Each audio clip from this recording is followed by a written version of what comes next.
All right, let's get ready for NXT. Hey, everybody. Welcome to Marked by Wrestling, where being a mark just means you believe, and believing makes wrestling better.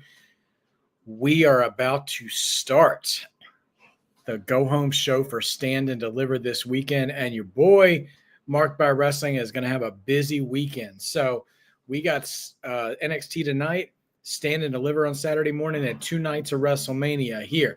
So, make sure you bookmark, whatever, shortcut your way back to this page because we're about to fire up NXT and we're going to have a lot of wrestling to eat. We're going to be eating a lot. Hope everybody's doing good tonight as the show is just getting ready to begin. So I hope you guys are excited. We've got a lot of number one contender matches. We don't have a full card yet for Stand and Deliver. We're going to be finalizing that tonight with a tag gauntlet, a fatal four-way match, and we're still going to fill out the rest of the field for the women's ladder match too. So it's time to get excited. Here we are in Orlando, Florida. By the way, we are still working our way up to Super Chat status, and we want to debut a Super Chat championship this weekend, maybe. So if you want to support me in the meantime, you can meet me right here at Cash App or Venmo. Feel free to do that. But if what I saw, if my eyes didn't deceive me, it looks like the Fatal 4-Way is ready to go. All 4 men are in the ring already. Who do you guys have? We got Ethan Page, Eddie Thorpe, Lexus King, and Wes Lee. They're already here. Oh, and the champion, Ricky, is here too. He's got to scope out the competition after he gives his little pose.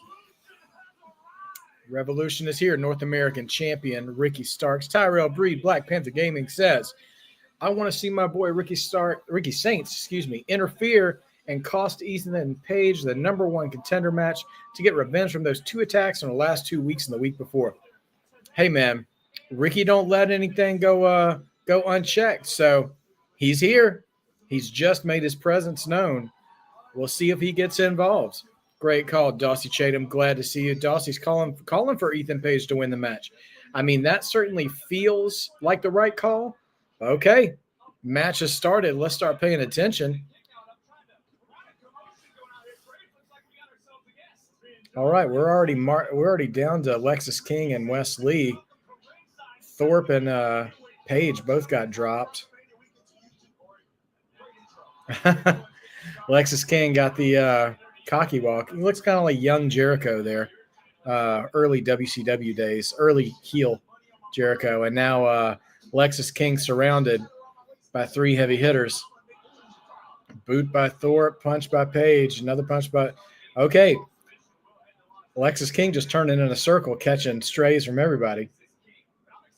Lexus King dumped to the outside, and now we're down to 3 for the moment. My goodness.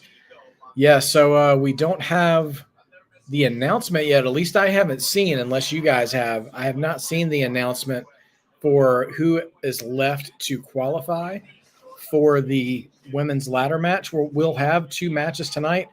And also, those 3 tag teams were backstage giving Ava some grief last week too. So we'll see what comes of it. I'm excited to see how the Stand and Deliver card shapes out for Saturday. My boy, Mr. Brewer, refereeing this match. We were bandmates in middle school and went through elementary school together. He seems to be doing well for himself. You just love to see somebody from your childhood living a dream. Really awesome. Justin Hallencrane, welcome to the chat, my friend. Glad you could be here. Who do you got for this match, Justin? This Fatal 4-Way started off real fast. And okay. I'm encouraged that the show pretty much just started off like no entrances, no nothing. Like, I feel like they're going to try to pack a lot in tonight because we also got a parking lot fight tonight as well between the D'Angelo family and Dark State. I didn't even mention that one. The fabled NXT parking lot and all of its treacherous twists and turns. Okay. Spots are coming off clean here. Eddie Thorpe dumped after running off the ropes and trying to tag Wesley, but misses, and Ethan Page dumps him. Lexis King not doing a whole lot after that first foray of kind of going in a circle and getting tagged by all other three guys, but Ethan Page and Wesley now. 2 count for Ethan Page. All right, Justin is calling for Eddie Thorpe. Okay. Dossie's asking, is Roxanne going to get a stand and deliver match since they dropped her feud with Bayley? I think that's a great question. Dossie, I feel like Roxanne is too valuable to WWE not to be featured somewhere. So surely, I think since her feud with Bayley has at best been put on the back burner and at worst been discarded completely, she's got to factor in to stand and deliver somehow. If she doesn't have a match, I think she'll at least show up as a as an interference or something like that. Tower of Doom spot with Wesley bringing in a double power bomb. I got to admit, I'm just a little.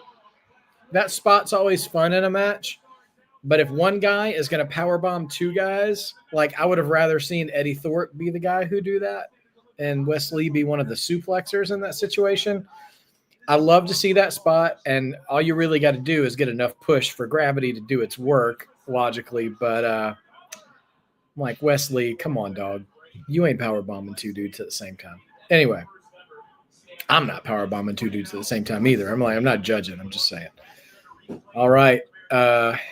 Eddie and Wes exchanging bombs. With me for a second here.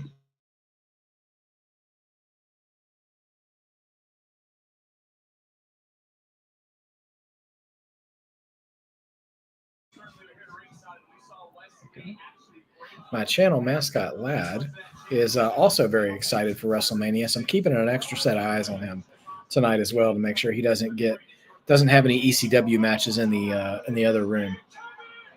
Okay, suicide dive through the bottom rope by Wesley, and he and Lexis King are now off to the side. Now we've got Eddie Thorpe and Ethan Page going at it outside the ring. Ethan Page very close to Ricky Saints, but he misses. Oh! Ricky Saints now shoves Ethan Page into Eddie Thorpe, but Saints sees it happen. Now Ref Brewer right in the middle of the action, in between Ricky Saints and Ethan Page. Oh! Come on, DA. Brewer has sent Ricky Saints ejected from ringside. Send him to the back. Oh, ref, you suck, Chance. Listen, that's how we ended up with the Bianca Belair situation with Io and Rhea. So you got to do what you can do to make sure that works. Back in action, though. Let's see. Chops by Eddie Thorpe on Ethan Page in the corner. So, guys, what are you most excited on? What match are you most excited for Stand and Deliver? And what match are you most excited for Mania? Curious to hear what is driving your intrigue this weekend, what you want to see happen the most. Let's hear it.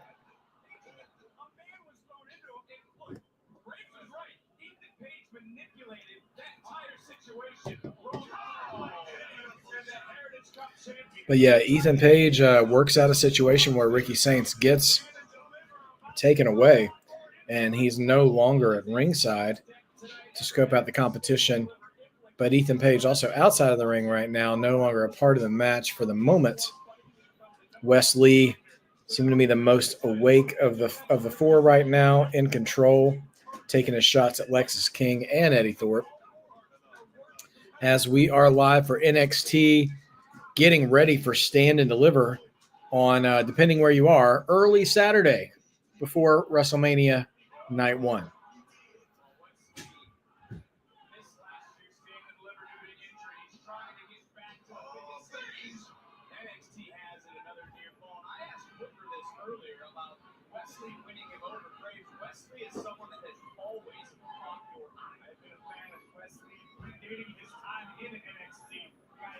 Oh, man. It looks simple, but some violent punches across the nose from behind by Wes Lee onto Lexus King. Looking pretty tough. Justin said he is most excited for the NXT Championship Women's 4-Way match and the NXT Championship.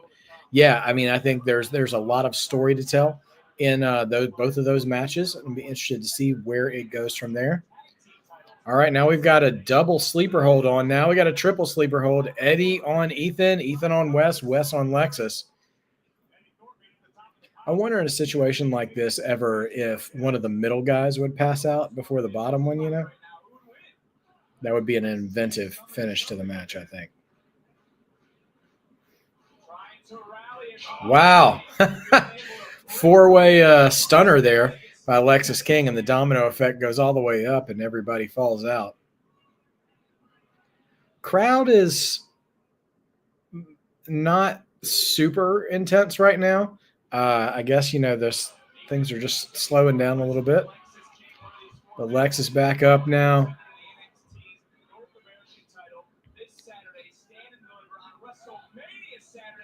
Boom. Okay. Ethan Page trying to gain control here. Teflon Don, our mod father, is in the house. Good evening, Stephen, from your mod father. Hope all is well. How are you doing today?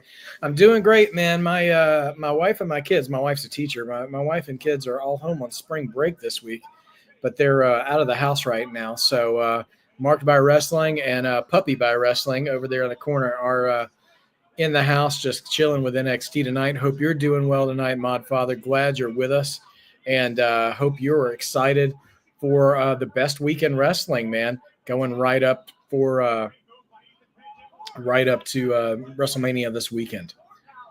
Okay. Oh, Boston Crab and Crossface. Man, Lexus King has been getting it in this match. He has been the whipping boy for everybody. And now, oh, I love that spot. Wesley runs in and catches Lexus King's hand so he can't tap out. First time I ever saw that was FTR / The Revival when they were in NXT, that they had done that spot against DIY. And that was a very inventive spot at the time. I mean, maybe it's been done before then. That was just the first time I saw it. But a lot of fun there. All right, Lexus King takes a shot at Eddie Thorpe, who was on the top rope. Could be going up for a superplex here or something else. Climbing up the turnbuckle. Throws a few shots. Eddie Thorpe falls off the top to the outside, and now he's in electric chair position by Ethan Page. What are we going to get here? But he's also got Eddie Thorpe in a front face lock. Wes Lee coming off the top. Oh, my goodness. Wes Lee is a whisper in the wind off the top, a doomsday whisper in the wind on Lexus King. Getting justified holy chants from the NXT faithful. Listen, man, Lexus King, double cover, but 2 kickouts at the same time. Lexus King is taking a beating tonight. He is receiving almost all the spots in this match. It's wild. Okay, Ethan Page and Wes Lee squaring off one-on-one again, doing a little boo-yay punching. By the way, Justin Hallencrane asked, did you hear about Jeff Cobb going to be a free agent?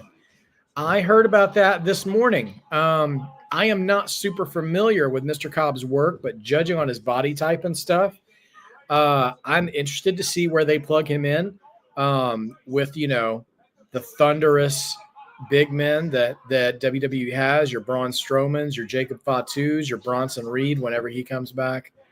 Even Ivar. Should be a lot of fun. Oh, man, good-looking elbow drop by Eddie Thorpe. Off the top, breaks up a pin of Lexus King. He's got him in the face lock, but here's Wes Lee off the top. Meteora. Oh, only gets a 1 count. Lexus King hits his finisher, but now he's caught by Ethan Page. Ethan Page with a twist of fate. Could he steal it? That's it, guys. Ethan Page is your #1 contender to the North American Championship. And Ethan Page this Saturday will face Ricky Saints. It is the battle of the Tony Khan fumbles, if you listen to the NXT crowd, for the North American title. We've got one more match etched in stone for this Saturday. Exciting stuff. The match really picked up steam. So should be a lot of fun. Should be a lot of fun on Saturday. Recapping the match now.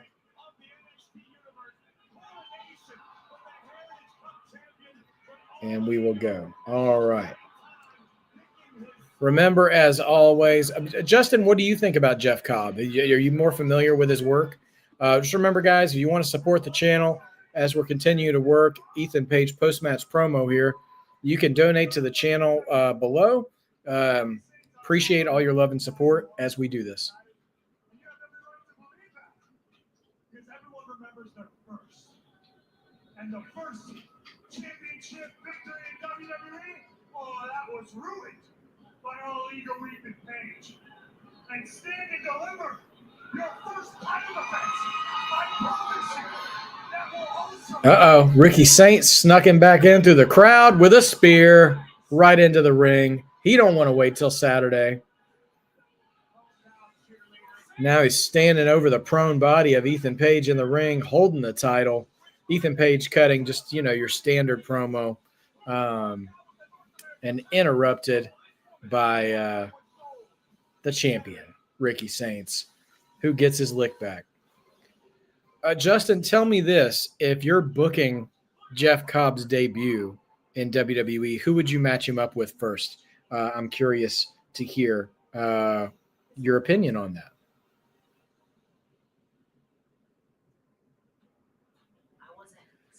Oh, we get a retrospective on Jordan Grace.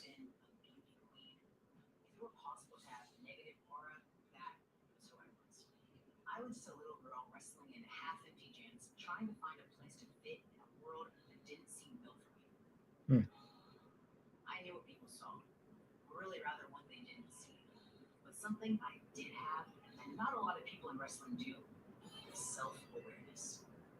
So I finally stopped wishing that I had what I was supposed to have and started building what I could become. I turned insecurity into intensity, doubt into discipline. It's a lot of photos here kind of documenting Jordan Grace's, physical growth over her career. And she's, had quite a metamorphosis over her career. She looks like she's the leanest she's ever been in her career right now. There's TNA footage in here too. And as hard as that was, I was obsessed with it. It was a way that I could stand out from all the other women. And to me, it was the only way. I wanted the WWE universe to say, yeah, the WWE women are killing it, but have you seen Jordan Grace over TNA? Yeah, quite a montage of her work in TNA. I put in the work so that no one could ignore me. I forced my way into the conversation and made people believe in the juggernaut. I believed in myself.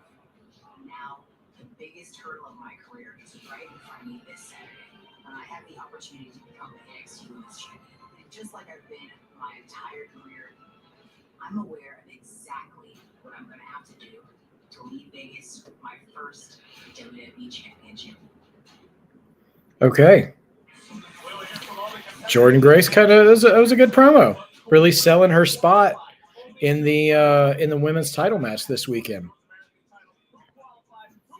Justin said put him as John Cena's bodyguard, or maybe have him tag with Bronson Reed. Now, I did think about him tagging with Bronson Reed. That would be a lot of fun. A lot of fun. Yeah, George, welcome to the chat, man. We are getting Ricky Saints and Ethan Page this weekend.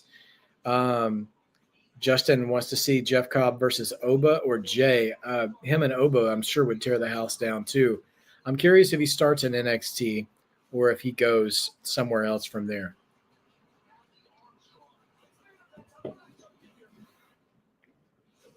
Evolve keeps on rolling. Do any of you guys watch Evolve? I haven't watched 1 minute of it. There's just only so much wrestling in the week that I can do. So I haven't quite seen any evolve yet, but I'm hearing good things about it. Yeah, George, I'm excited for the women's championship too. I mean, they really are putting all their top girls in one basket for this match, and I think it should be a lot of fun. Um, and honestly, I mean, other than the fact that Stephanie Vaquera has been like just like their woman since she's shown up, pretty much. I mean, I don't know. I want to do. I want to maybe hop on another night this week before Saturday and give a brief stand and deliver predictions video, and do that. Or maybe we can do that after the show tonight, and do that quickly and go match by match. Maybe we can do that as well. But yeah, this is going to be a heck of a card.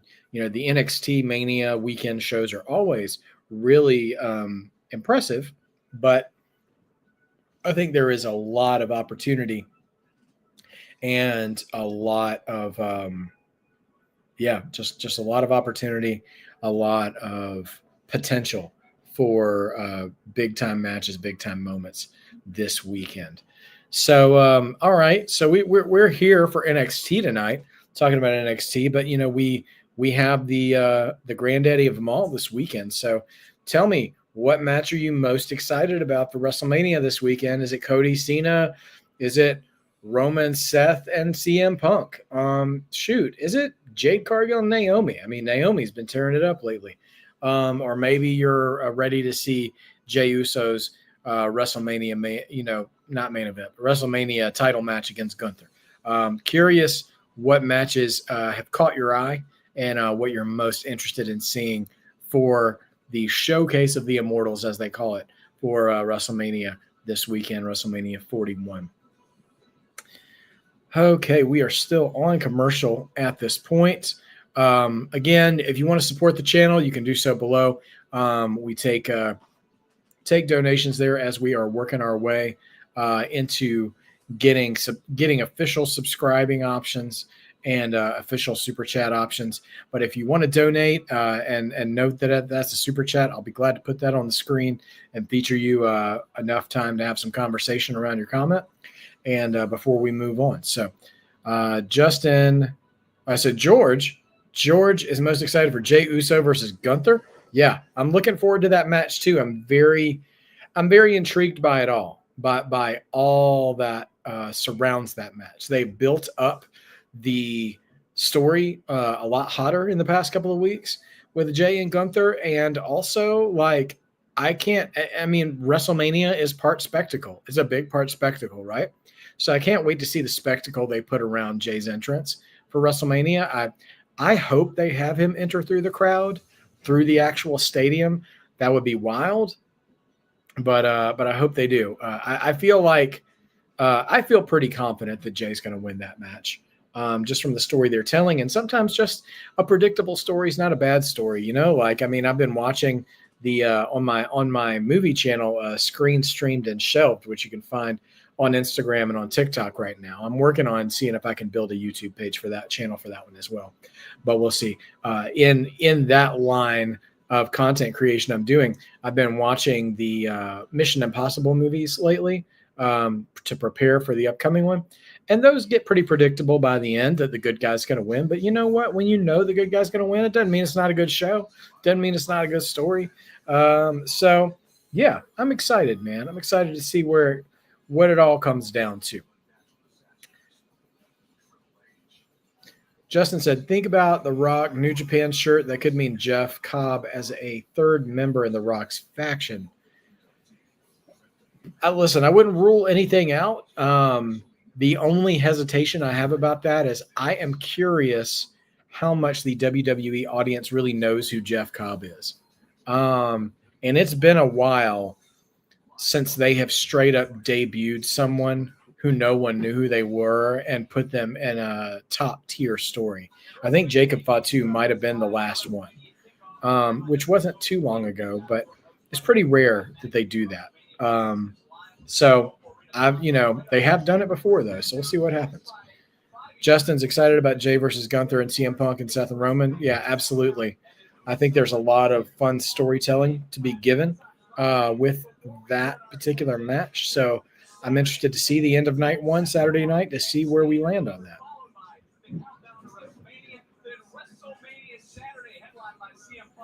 All right, and we're back getting ready for more NXT.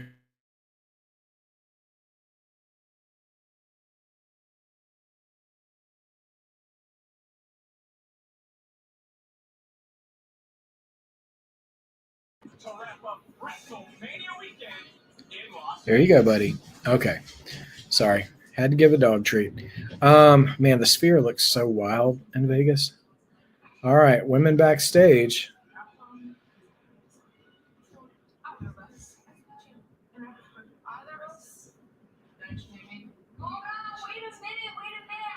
Oh, we're about to have an argument over the ladder match participants. Neither of you, because it's gonna be me walking out a two-time women's North American champion and showing the world why no one can do it live. Easy. Yeah, good one. Idiot. You guys wanna know what I miss? The old Kalani. She was so much more likable. Old Kalani, new Kalani, doesn't really matter when I'm the one at the top of the ladder, holding the title, bringing home yet another championship to the Kalani. Oh, keep dreaming, because it's never gonna happen. Like I said, all three of us are gonna walk out this year. Something like that. Okay, so we'll see. Okay, here comes a qualifying match. Tatum Paxley going to be one of our competitors, accompanied by Gigi Dolan.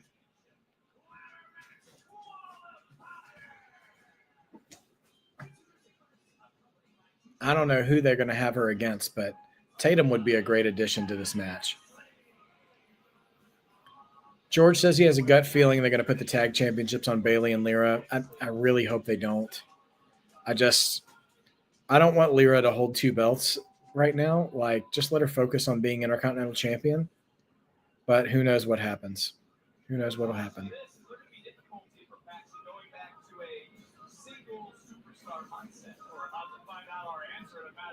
All right, who do we got? Lola Vice. Okay, we have Lola Vice and Tatum Paxley, guys. Who do you think joins the ladder match?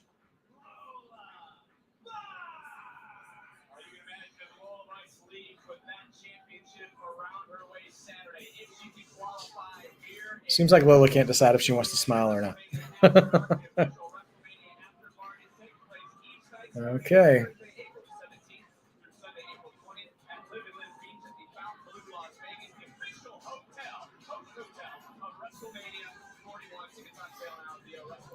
All right, let's see.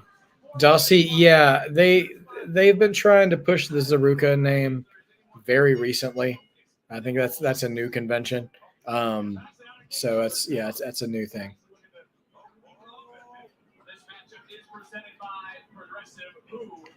All right, let's see who you guys got. All right, George is going with Lola Vice. Justin is going with Paxley. Justin, you said no TNA knockout. There's still one more match though, to determine one more competitor. So this will only be number 5, and there are 6. So maybe there'll still be a surprise for us tonight. We'll see what happens. I would be kind of disappointed if there is no TNA presence at Stand and Deliver, given the history. Not the history, but the partnership, that they've made. Man, Tatum Paxley has been a lot of fun lately with this like crazy gimmick, but also like just busting out great wrestling moves out of nowhere. It's like, what if Bret Hart got locked in a mental institution? Okay. They're both selling in such not a strange way, but a convincing way, holding their arms like you can't fight. Dueling Lola and Tatum chants from the crowd. George says she thinks that Lola Vice needs this one. I will say I'm a fan of Lola Vice, and it seems like she's been on a bit of a downturn since we got Julia and Stephanie Vaquer, and we've seen the ascension of Jada Parker. So she could use a win for sure.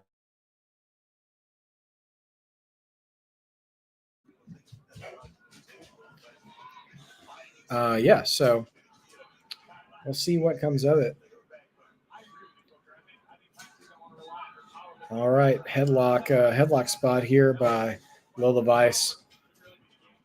Really cinching it in on Tatum Paxley. Meanwhile, Gigi Dolan's still on the outside of the ring with her silver rose.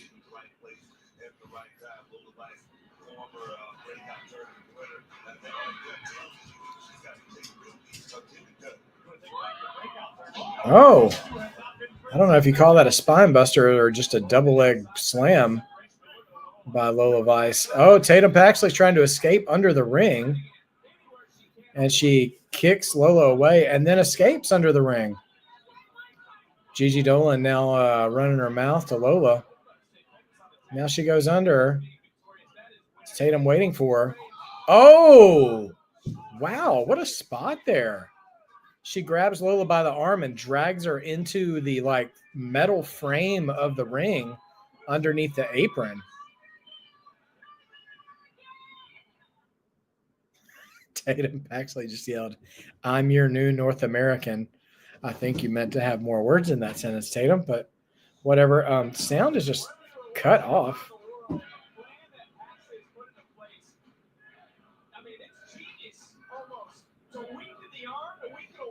I can't hear what the crowd's chanting, but I wonder if it got censored. She's really working Lola's arm, though. Oh man, like a frog elbow drop. Only a 2 count for Tatum, though.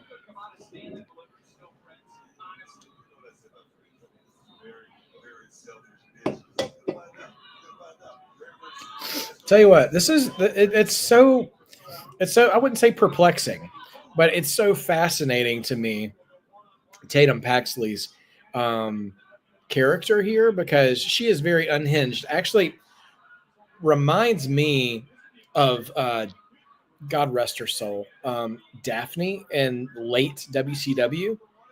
Character-wise, she's definitely a better wrestler than Daphne was, at least at that time when I saw Daphne, because I don't think Daphne had much experience at all at that point in her career.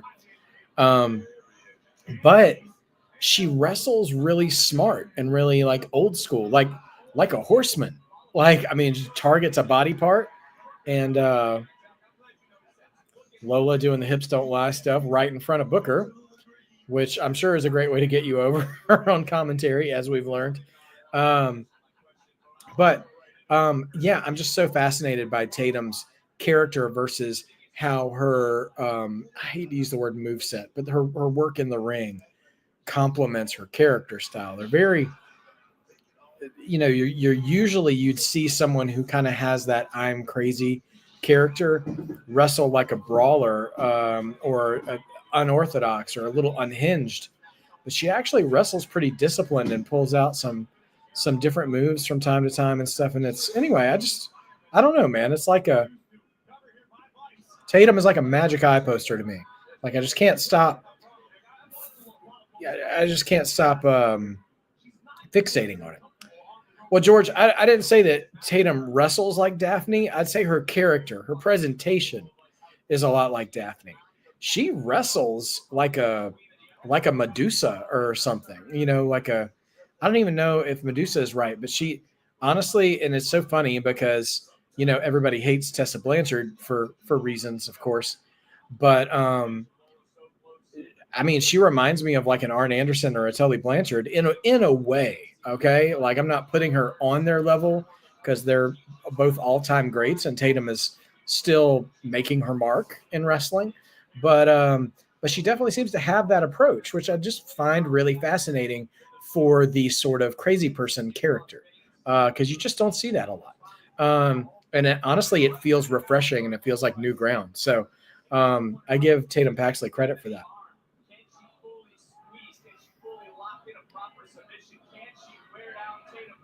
But taking Lola's arms away from her, though, with her striking and everything, is a great approach in the match.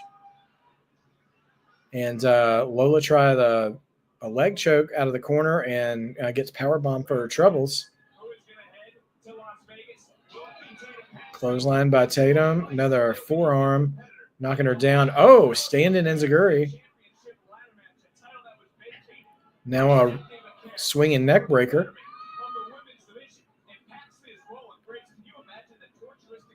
Actually going for it for a crossbody into the corner.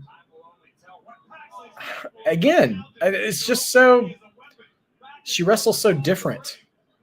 Oh, she went for a third time, though, and caught knees in the gut for her trouble. Can't go to the well once too often, as Gorilla and Jesse would say back in the day. Oh, man. Kick/stomp right to the lower back by Lola, who's now doing jumping kicks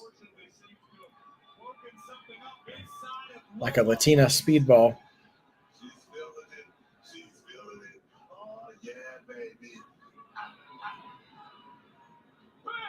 Hip check right in the corner. Could that be it? I got to say, for as much as I do love Lola Vice as a performer, your hype phrase yelling, I'm a Latina before charging the corner, maybe workshop it a little bit. I think I don't know. Nobody seems to be one. I don't think the crowd feels comfortable screaming that along with you. But yeah, maybe there's something else she can do that still maintains that flavor, that respect to her heritage, but can be something a little more accessible for the crowd to chant with you.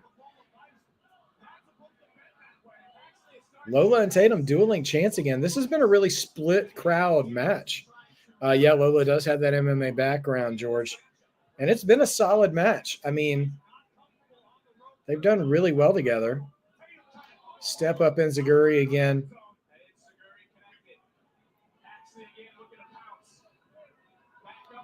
We're going to get a superplex here by Tatum. Oh.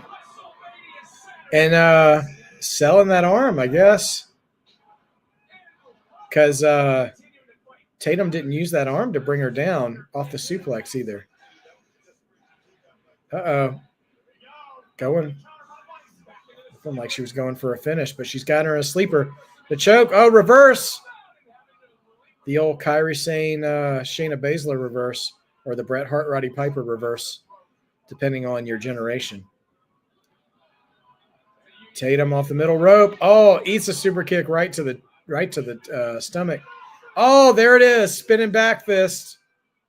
1, 2. Lola Vice has made it to the ladder match, guys. Okay. Great showing. I think that might have been the most competitive qualifying match of them all. They matched up against each other pretty well. Great back and forth. And I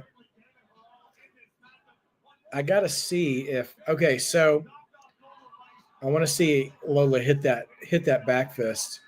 Yeah, so that was her right hand. So Tatum had been working on her left hand the whole match, and she hits her with the spinning back fist with the right hand instead.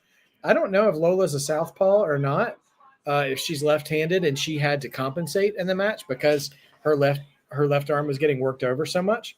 But either way, using the right hand for the finish when the left hand was being worked on the whole time, great piece of storytelling right there. Really enjoyed that match. Justin, did I watch LFG? I did not. I haven't watched LFG since the first episode, but I've seen clips online since then, and that's all I've really gotten from it since then, is just clips online. I did see where I guess Bully Ray is still having a hard time with that kind of jackass guy, BJ or whatever his name is. But we'll see. Hold on, coming back. What Vic Joseph is announcing here.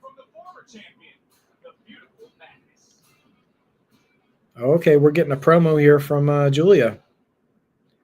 But no, I have not been keeping up with LFG. Let me know, Justin. Is it still good? I mean, it looked like it had a ton of promise. I just couldn't catch it on Sunday nights.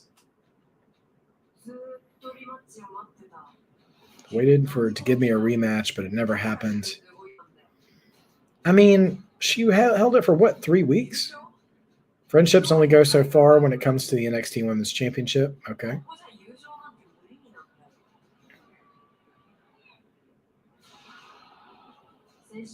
Last week, I reminded Stephanie of what beautiful madness is.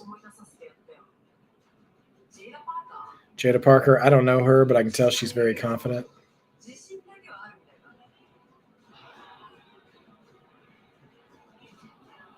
She likes to dish out punishment, but she doesn't like to take it. Jordan Grace is very strong, but on Saturday, I'm going to introduce her to strong style. Let's go.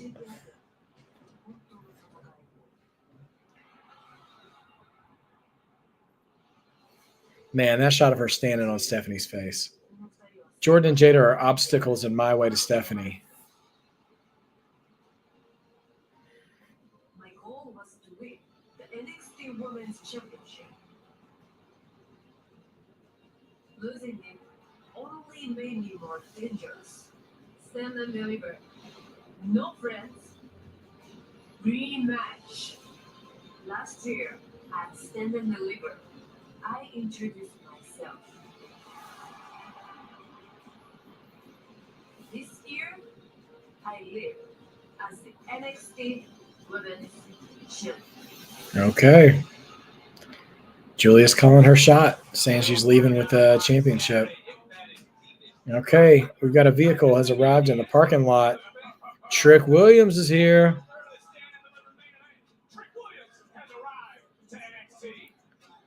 Here in the parking lot. Yeah, Julia, I mean, she certainly sounds aggressive. She's got one goal in mind, to be champion again. So we'll see how it goes.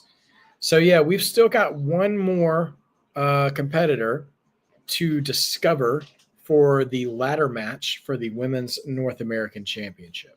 So that should be a lot of fun. And we'll see what comes of that. See who that last competitor is. We don't even know. So this week, they didn't even announce the competitors for who the qualifying matches were going to be. Now, someone I think in one of our last chats mentioned the idea of what if they bring back the women's tag team titles, because if you'll notice, last week, Ava was having to deal with the complaints of Metaphor, of Fatal Influence, and Roxanne Perez, who teased trying to go get a partner for herself. And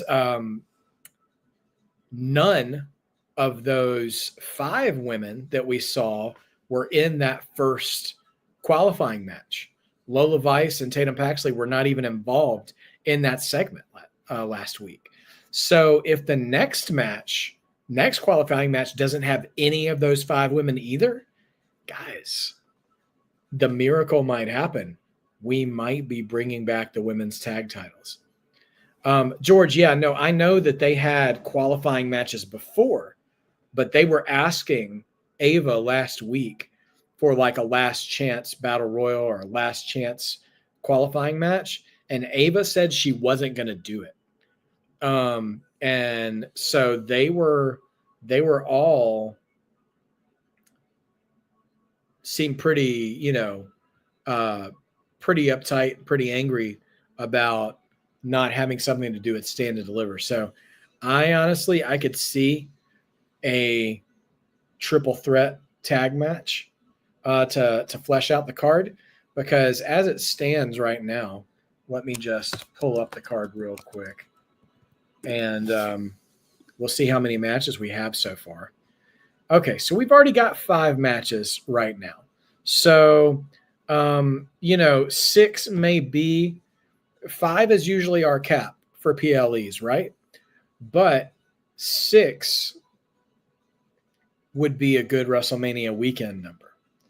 So, Justin, honestly, Cora Jade may not be a bad option for if Roxanne goes and gets a tag partner, where that might go. So right now we've already got 5 matches announced. We've got the ladder match that still has one more Competitor to be determined. We've got Stephanie, Julia, Jordan, and Jada for the Fatal 4-Way for the Women's Championship. We've got Fraxium against a gauntlet match winner. That gauntlet match we'll see tonight. And then Ricky Saints and Ethan Page. And then, of course, the triple threat for the NXT Championship. Also, I'm a little curious. I know we're getting the Family versus Dark State in the parking lot street fight tonight. I'm curious if we get any more Dark State at Stand and Deliver, or if they're just using tonight, much like WWE does in their PLE weeks, to wrap up some feuds on TV before they go to the PLE. I don't know which one that will be, but yeah. So anyway, it's interesting that there is still a good number of questions to answer tonight before we get, we've only got an hour left, just about an hour 15 left. And there's still some questions to answer.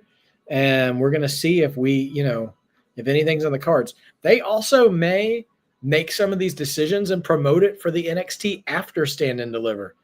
Because they have the bandwidth to do that. They don't necessarily have to stack everything because everybody's going to be watching WrestleMania anyways. And already knowing what you might get on part of the card for the NXT after Stand and Deliver could be worth planting the seeds for. We'll see how that goes. WrestleMania Superstore.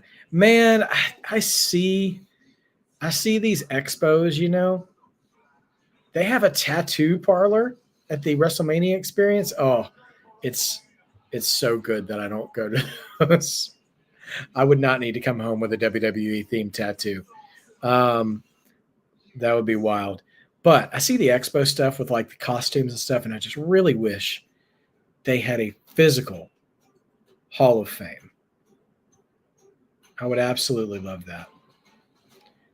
I'm not sure what platform you guys are watching NXT on right now, but I'm watching it on Netflix this week. Never mind. Okay, we're back. Oh, here we go. This could be the tag announcement.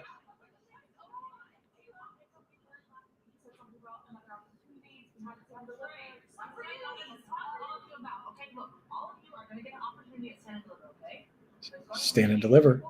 Tag team match. I spoke to Nick Aldis and Adam Pearce, and the winner gets a women's tag team championship match Tuesday after Stand and Deliver. That's what I knew you'd do this. Seriously, of course. So basically, what you're telling me is every single woman is going to be on Stand and Deliver except the woman that made this the best women's division in the world. Great. That's awesome. That's nice. How are you? Great job on Friday against Tiffany. It was really fun enough because you're still here bothering me. I'll tell you what, if you can charm yourself into finding a tag team partner, I'll happily make this a fatal 4-way. You always have it up. I don't good luck. There it is, guys. Fatal 4-Way. And whoever wins the Fatal 4-Way gets a women's tag shot, a WWE Women's Tag Championship shot next week after Stand and Deliver on NXT. So you're going to have, and so now we've got a Fatal 4-Way women's tag match added to Stand and Deliver. Whoever Justin mentioned Cora Jade, I wouldn't be surprised to see her be Roxy's tag team partner. So we got Roxy and a partner versus Metaphor versus Fatal Influence versus Chemical X. Yeah, I mean, and if Bailey and Lyra win that, yeah, I could see them come down and hey. Listen, everybody just pump the brakes for a second. Bailey and Lyra win the tag titles. Roxanne and Cora Jade, or whoever she picks, win the Fatal 4-Way. And we tie up the Bailey-Roxanne feud by Roxanne beating Bailey to win the tag titles. There you go. We'll see what happens. But right now we got a tag gauntlet match. Tyreek and Tyson starting off with Hank and Tank. Listen, I had major issues with Bailey and Lyra running the table on the tag gauntlet on SmackDown last week. SmackDown, right? Or was it Raw? SmackDown. For reasons I'll probably get into during this match. But Hank and Tank, who first of all, who do you have for this tag gauntlet. Who do you think is going to win to go on and face Fraxium? My money is on Hank and Tank. They have been growing on me every single week. They have had the story behind them of trying to like get to the mountaintop, trying to find their identity as a team. And like, they are the most interesting team in this match. So they're starting off first. I need Hank and Tank to run the table. Let's go, Hank and Tank, honk, honk, whatever we got to do. If you told me 6 months ago that I'd be standing for Hank and Tank more than anybody else, I'd say, who's Hank and Tank? And you're probably crazy because that team name sounds terrible. But I'm about this team, man. They're winning me over every single week.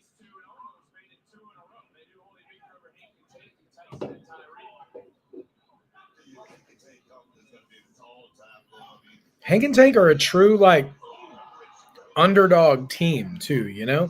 Like you just don't see a lot of wrestling put TV time into telling sort of an underdog reaching up to the top tag team story anymore. Like that just doesn't happen. Tag team wrestling doesn't really get a lot of shine on the main roster on either show, even though SmackDown has got an embarrassingly talented division. Raw's got a good division too, but for me, SmackDown's tag team is where it's at. So, yeah.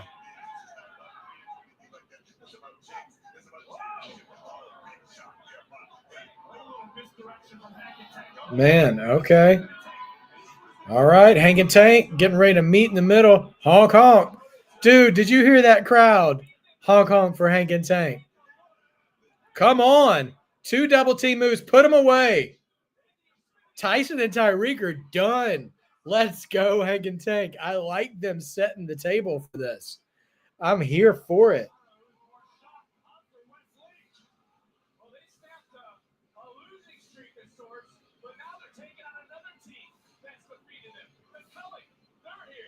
All right, the culling is here. But they're having a hard time deciding who's going to start the match.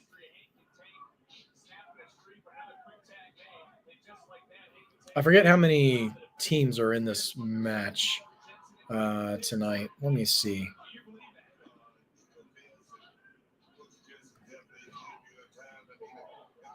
We've got 1, 2, 3. 1, 2, 3, 4. Yeah, we've actually got 5 teams. Well, now we're down to 4.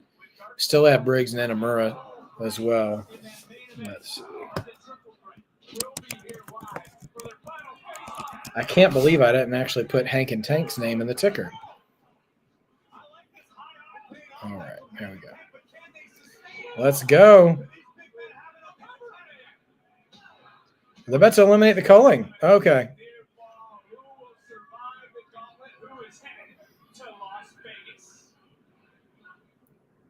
Okay. So we're going to a commercial break here. So, yeah, I think I said this earlier. I might have gotten a little interrupted.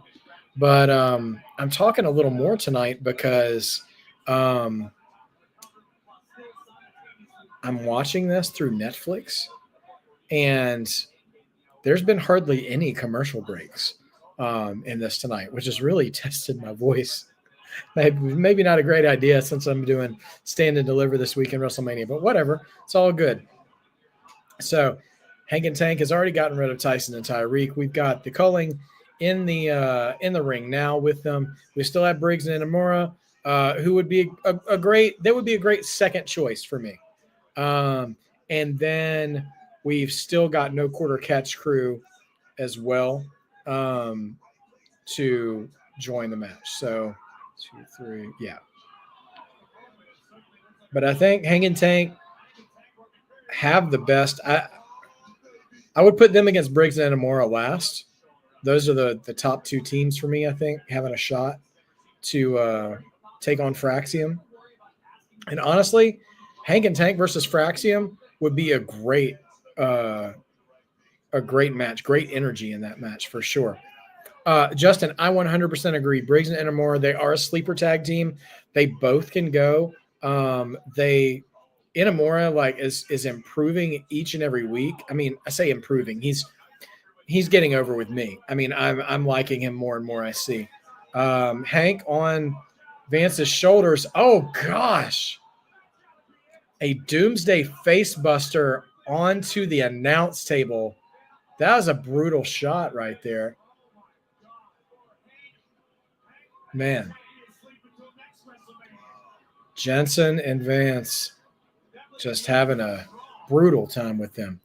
Dossie, yes. So I use a VPN. I tried to do that. So what I've been doing every week is doing it with Hulu. But Hulu stopped working for me last week during the broadcast. And I had to make a couple of quick adjustments just to get through the show. But I don't think that's going to be a long-term solution for me to use Hulu. So I'm hoping the net. Oh, gosh. Hank is busted open at the mouth, probably from that shot on the table. So now they've got a lot to overcome here. There's still 3 more teams to overcome in this match. So anyway, yeah. So I'm trying Netflix tonight to see if that works and go from there. So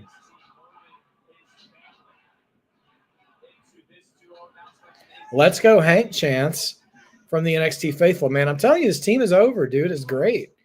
I just wish they had a slight makeover, but also like their simplicity of like these kind of stretchy jorts and baseball jerseys with their names on them. Well, I guess Tank has more of a hockey jersey, but or short sleeved hockey jersey, is kind of endearing. Oh man, great shot there too by shoot Jensen, just working on the mouth too, giving those shots. George says if Hank and Tank survive this tag team gauntlet match, I can see them winning this tag team championship. Stand and deliver. George, I think that is a very ambitious and supportive thought. I definitely think they are the most worthy team of a title shot. But Fraxium, in my opinion, is the best tag team in all wrestling right now. All of WWE, all of NXT.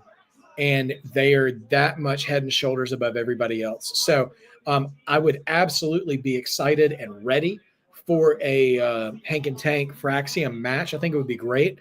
But I feel like it would really, like we'd probably have to like finally get a Fraxium breakup or something for me to really buy into Hank and Tank beating Fraxium.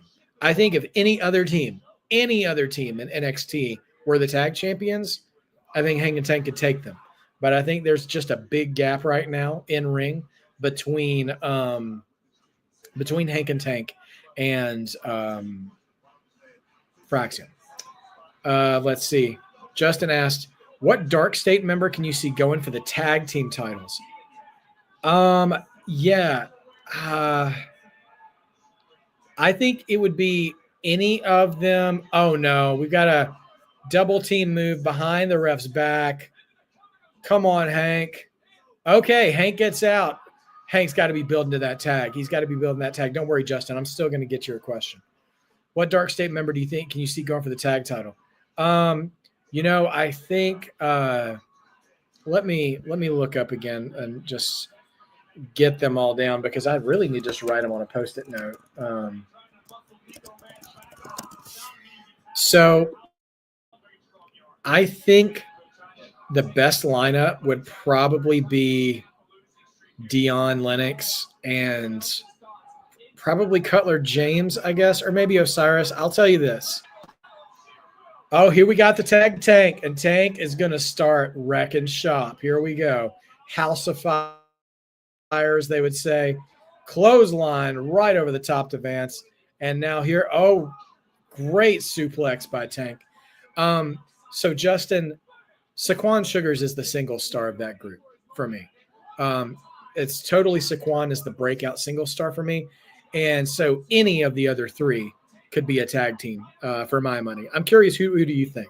Let me know what you think in the chat, and we'll bring that up again. George, you mentioned, all right, we've got things are starting to break down again. all four in the ring, but Tank dumps Vance over the top, who has just dumped Hank. Roll up. Nope, not enough to put down the Tank.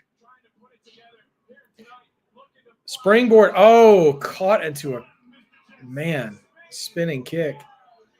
And here comes Nico Vance. Did you guys ever watch that Mad TV sketch with Bobby Lee where he called himself Tank? I just always want to go, Tank. Oh, no. Doomsday scenario again. Oh, Steiner style. Let's go, Tank. 2. Yeah. Culling has been eliminated. Oh, man. Steiner Brothers throwback. They tried to go Doomsday on Tank. He caught Nico Vance in midair and spun him around in a power slam on the way down. And here comes No Quarter Catch Crew. And let's see what we got. Oh, Death Valley Driver. They're going for it fast. Tavion in the ring with Tank and Timu Randy Orton out on the outside. Sorry, I don't mean to. He's not bad. He's not a bad wrestler. He looks so much like 09 Randy Orton. It's distracting. Anyway, as No Quarter Catch Crew continues to lay the beat down on Tank, I'm going to go back and bring up a comment from George. George said there's a video of Jasmine Nix's boyfriend mocking a disabled kid at Disneyland in Orlando, and she laughed at it and got heat from that. I did see the video. I didn't catch Jasmine Nix's laughter from that right away, but I mean everybody's saying that she did, so I'm sure it was in there. I just didn't hear it. I only saw the video once. I didn't watch it a bunch of times to analyze it, right? But yeah, so I grew up with a special needs older brother. I mean, he's still around. He lives with my oldest brother. And yeah, seeing that kind of idiocy and stupidity from everyday people and how they treat special needs people in this world, I have little to no tolerance for. That guy, her boyfriend, looks like an absolute loser in life on every conceivable level, just from that 10 seconds. So I'm not surprised morons act like morons. Jasmine Nix should be embarrassed of herself for being broadcast doing something like that. And I'm not like fire her or cancel her. I mean, I hope that's a teachable moment that she could learn from. She should feel humiliated for treating like another human being that way while being a public figure like this. But you know, some people are stupid and some people don't learn. So I hope she does. I'm entertained by her as a performer, but also she's, you know, if she thinks that kind of thing is funny, or if she's one of those lazy people who don't take accountability and would say, well, it was just a joke, it's not that deep, then she's clearly got maturity issues. But those are all a bunch of big ifs. I don't know if that's been brought to her attention or if she's even, you know, spoken on the matter, but would be curious to hear about that. You said her boyfriend made some racist comments as well. Was that in the same video or was that something else? Because either way, he seems like a complete loser in life. And I don't say that very often, but I'm usually pretty kind and pretty patient. But that is one of my buttons, is how you treat special needs people. Yeah, I don't know. Guy, her boyfriend, 100%, even before I saw him do anything, fit the stereotype of guy who peaked in high school. So yeah, I honestly don't care. I don't even care about his thoughts or actions about anything because he's a nobody to me. But Jasmine should be ashamed of herself, given the platform that she has in life and the influence she has on people. So I hope she comes around and clears it up. And like, I have a lot of grace for people who maybe didn't spend a lot of their life around people like that, and they just don't know how to act, you know? And for it to be as simple as like, hey, I didn't realize that was such a big deal, and I'm sorry, and I'll do better, and I've learned something now, you know? Like, that's all we really should ask from each other in life when we do something that type of horrendous. If we're truly ignorant, if you did know better and you did it anyway, then you're just pathetic. I mean, there's nothing else to say about it. And yeah, so anyway, back to wrestling. No Quarter Catch crew giving Hank and Tank all they can handle. Thank you, by the way, George, for bringing that up. I did see that, and I was hoping there'd be an opportunity to talk about that because the care and the greatness of so many special needs people I've had in my life, starting with my brother. And before I became a pastor, I used to volunteer in the like special needs Sunday school class in the church that I went to. So yeah, people who live with that are near and dear to my heart, So and some of the kindest people you'll ever meet in life, So yeah, people who punch down at that kind of stuff. I don't like to say people are worthless because I believe God created everybody with value, right? But they're as close to worthless as you can get, even from pastor talk. So there you go. 3 Diglets. Hey, dude, welcome to the chat. That Jasmine chick's going to get fired 100%. WWE doesn't deal with that nonsense. I think if it gets enough bandwidth, they absolutely will. Because and you know what? 3 Diglets puts up a good point here, and I'm going to add to it. He also says WWE is all about the kids. 3 Diglets, by the way, thank you for being here, man. The last person you want to be in WWE who makes a PR mistake is a wrestler in the NXT women's division, because that is the most replaceable you can be right now, because that is the most stacked division in the entire company. Raw, SmackDown, NXT, Evolve, LFG, whatever. You better be on your P's and Q's, as my elders used to say, if you are in the NXT women's division, because they don't need you. You need them. So Jasmine, yeah, if I were you, I would own up to it immediately and apologize for it. But I think it also just depends on how much HBK, gets wind of that, or whoever's decision it is. They ripped Tank's shirt off. How dare you? Oh, well, we can't let that stand. Tank's throwing shots at Tavion. Oh, man, they were throwing bombs tonight, though. Here we go.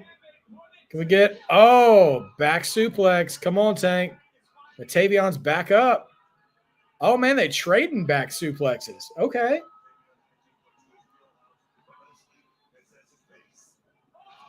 Man. Oh, great shot. Where's Hank? 2. Woo! Hank was a little late on the save there. Tank kicked out. But nevertheless, they still survived.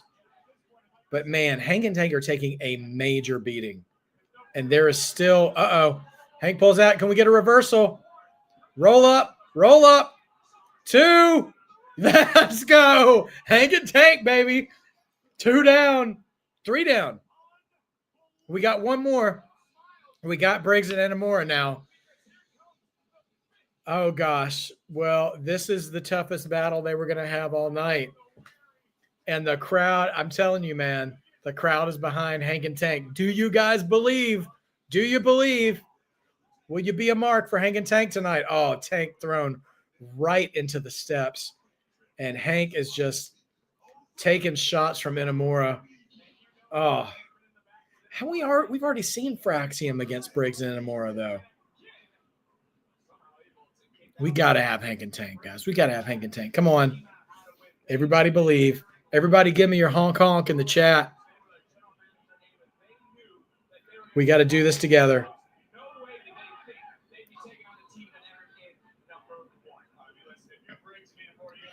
Boy, I tell you what, man, these guys are just fighting with every little last ounce of energy they got left. Like, Hank looks punch drunk there in the ring, can barely stand up. They're selling this gauntlet match so well. And they're getting toyed with Briggs and Enamora right now. They're gonna need a Jey Uso like miracle to win this. Kick out at 2. Hank's still alive. See, now, thank you, George. Everybody follow George's example. Let's get a honk in here for Hank and Tank. Let me tell you, dude, this is how I would have liked to see Bailey and Lyra win if they were gonna win. Justin, okay, respect. I like Briggs and Inamura too. I think they're a great team. I said at the beginning I would be cool with either of these two teams winning. But man, seeing Hank and Tank survive this far, I just want to see them pull it out for this one. So we'll see what we've got. Chop to the – wow. He chopped Hank in the back with the shirt on, and you could still hear it everywhere. Oh, my gosh. Choke slam onto Inamura's knee, and he looked like he caught some neck with that. Tank in the ring to break up the pin. And, man, Tank just trying to will Hank back to his feet. Tank's still in the ring. I mean, why is the referee making him get out?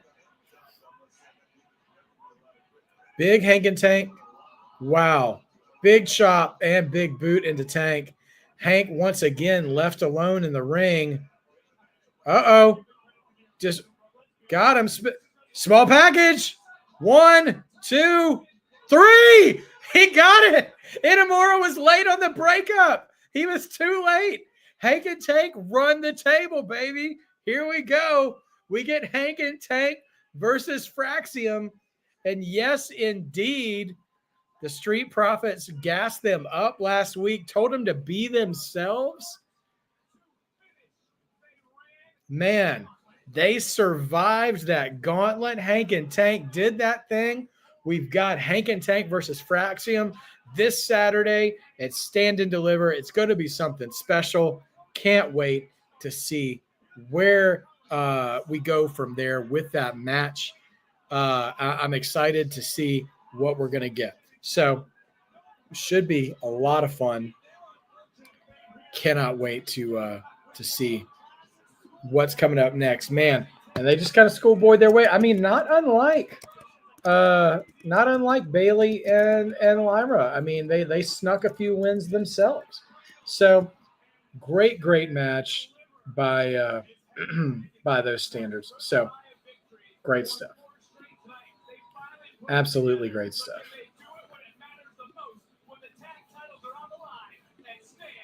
Man, oh man. Stand and Deliver. We're going to be eating good, guys. We're going to have a great brunch for Stand and Deliver for sure. All right, let me see.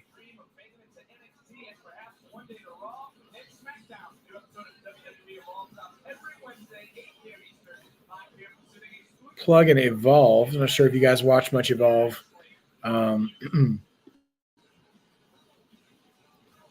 Let's see. Kelly Armstrong talking to Sophie Turner backstage. Kelly Armstrong from Evolve. Thanks for the talk, Stevie. Good luck, okay? I think Callie's gonna be able to start one day. Oh, absolutely. But I mean, how stoked are you that Hank and Tank just won that gauntlet match? So happy for those guys. One spot left in the ladder match.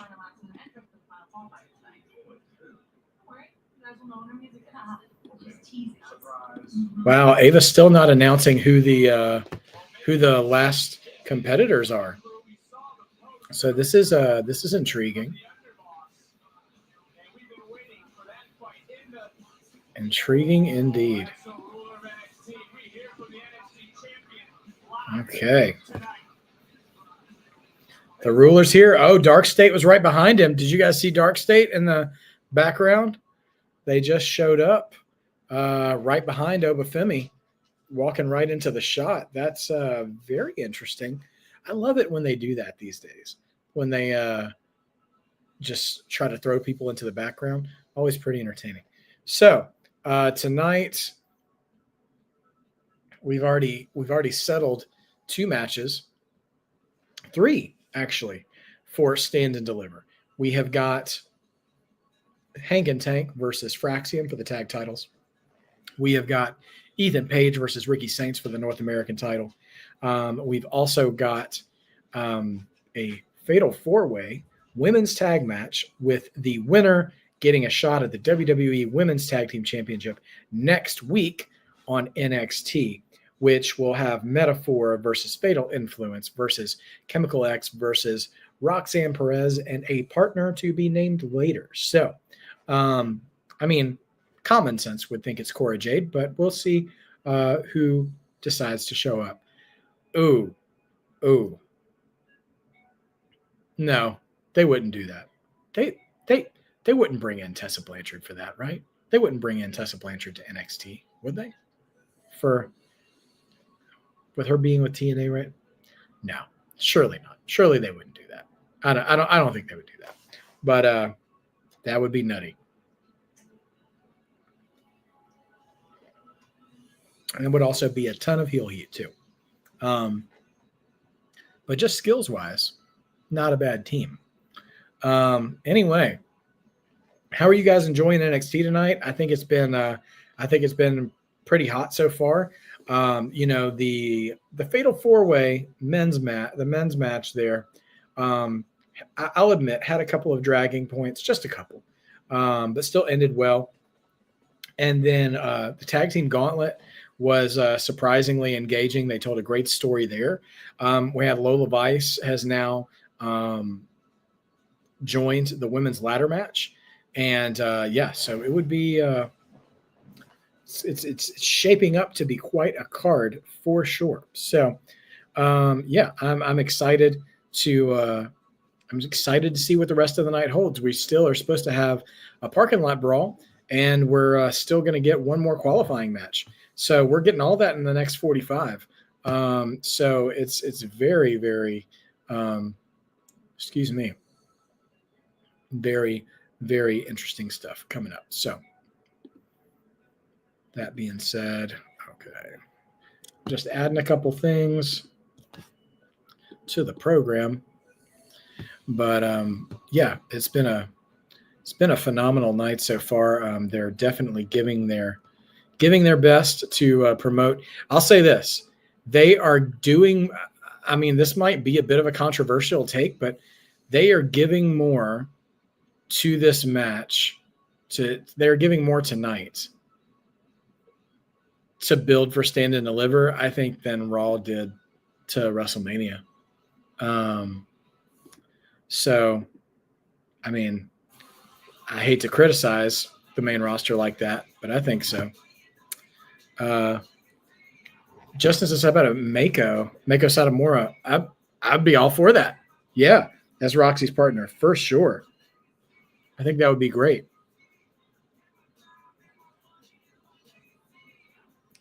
Just a second, you guys.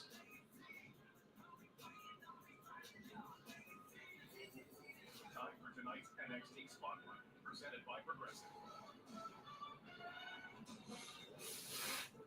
When you see Jada Parker, you've already made your mind up. Jada Parker promo. So each woman is getting a promo. Each woman for the world title match. That is easy. But just because I carry something with ease, don't mean that it ain't heavy.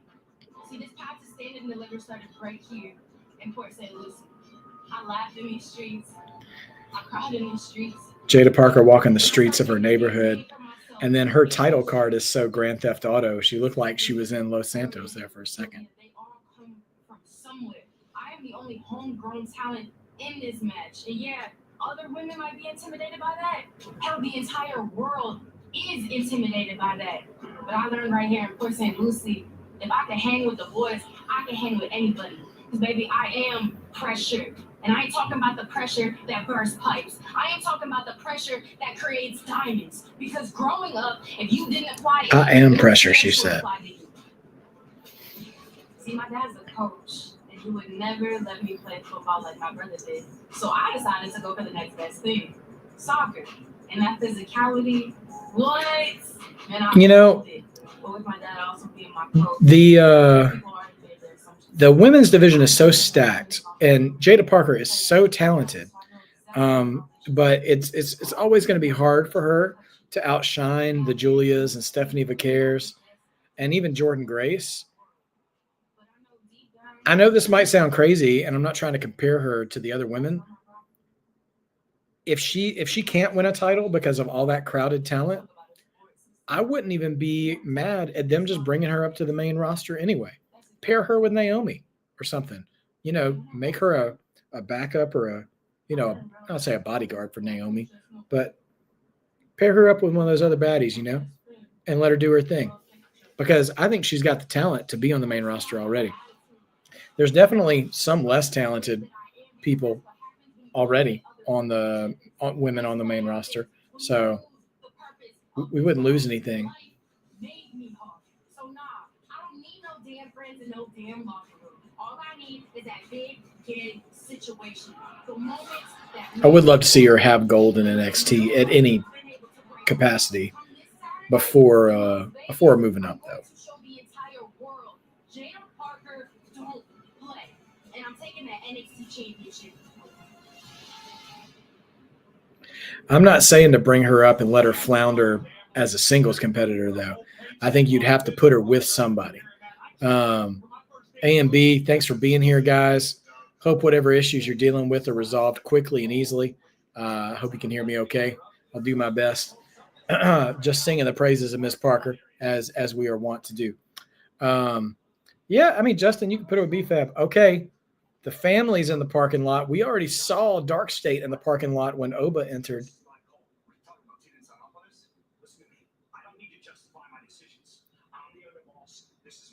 Okay, we're revealed that Stack signed off on this without talking to Tony.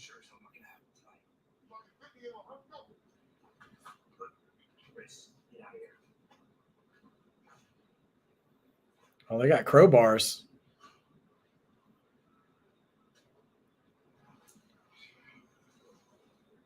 It's the tank top street fight.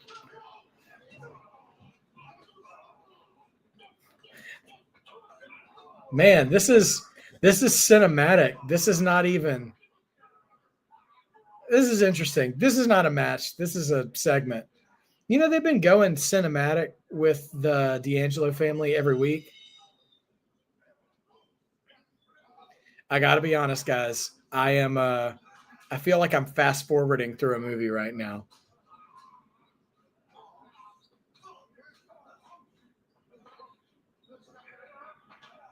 And also, I can't even hear the crowd in the background. So they're either not into this or this is just recorded. Man, Saquon getting chair shots.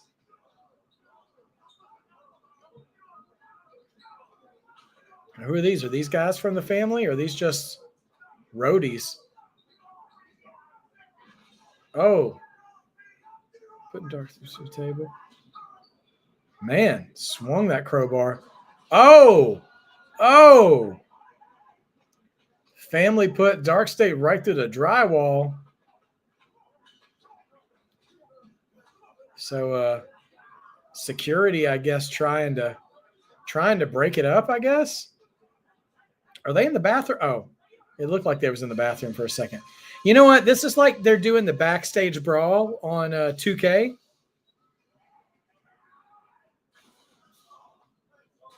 Oh, gosh. Wow. Oh, gosh. Here comes the – I'm telling you, this is like watching a 2K backstage fight.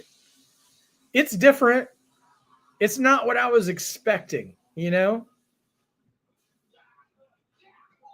Fire extinguisher been gone off. Using a weapon. Oh, into the car, into the vehicle. We're back out in the parking lot again.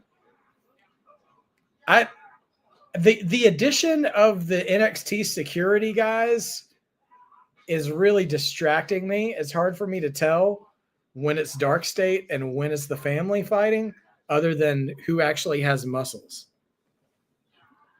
Oh, gosh. Okay.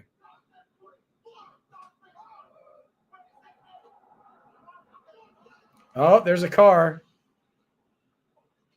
It's Tony D'Angelo with a crowbar. Just got crowbar smacks for everybody.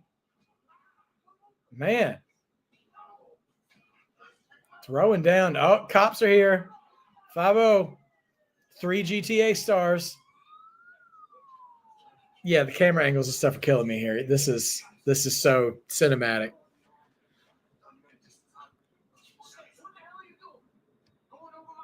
Yeah, this is cinematic again. Something I didn't sign up about? You did me disrespect. Yeah, I had a plan. I got caught up. I should have. You should have listened. Listen, while you were doing whatever the hell this is, I was handling business the way it's supposed to be handled. Listen, we all want Dark State, okay? But we're not gonna do it in some street, in some parking lot. We're gonna do it in front of the entire world, on the biggest stage. Stand and take a look. That's what we do. Oh yeah. The biggest stage. Man, so we're gonna get the family and Dark State at Stand and Deliver too? Do not question it. More dissension between Tony D'Angelo and Stax. Three Digless says, I've never been a fan of backstage brawls. The only memorable one was when, I guess you mean the Alliance, WCW, ECW, was whooping WWF's butt. As we go to an ad, that awkward hug between Tony and Stax. Yeah, you know, that, again, I guess they're choosing to go almost exclusively cinematic with Tony D'Angelo's family. And I'm not going to hate on it. I mean, it's a choice, and it feels like they're trying to do that. And NXT is a good place to do that, right? You know, you don't want – I don't want to see a cinematic street fight on an episode of Raw or SmackDown. So that's a good testing ground for it. There were things about it that worked. I mean, some of the spots were fun, but clearly it seemed like it was recorded, and I would have much preferred – because the way they cut so much – it clearly wasn't happening in real time. And I know, like, if you've got to actually edit it for TV time, maybe if they were to have done that at Stand and Deliver, they could have taken a little more time and aired it unedited. But cutting it like that, the crowd wasn't even fully into it either, you know? And there were some really crowd-worthy spots in that, I don't want to call it a match, in that fight. So, yeah, it was an interesting attempt, but it felt like something was missing for sure. The sound effects are crazy. Jerry, police is here. Yeah, I think you're right. Something's up. I feel like it's going to be shenanigans in that match. They're definitely building towards something between Tony and Stax. My only question is it just going to be dissension between the two of them, or would one of them be defecting to Dark State? Which, I mean, all intents and purposes, it's looking like Stax. Stax is exhibiting all of the classic signs of a premature heel turn.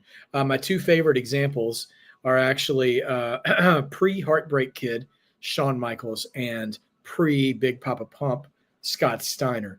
Both of those guys, before they turned on their partners, were exhibiting more and more week to week signs of kind of selfishness, jerkiness, increased aggression, not actually working in tandem with their partners and trying to sort of, I wouldn't say take the credit, but be a little bit of a glory hog, maybe, you know, that kind of stuff. And Stax clearly trying to assert his own individual authority, even though he doesn't run things, and the rest of the family still being accountable to Tony D'Angelo, and Stax getting kind of resentful about that. I mean, that's a big glowing neon sign of heel turn. So I'm curious if so that's the thing, right? And George just kind of spoke on this here in the chat for a second, but like if anybody from the family defected to Dark State, they would have to be the leader de facto. Like if it was Stax, he's been there longer than the rest of them.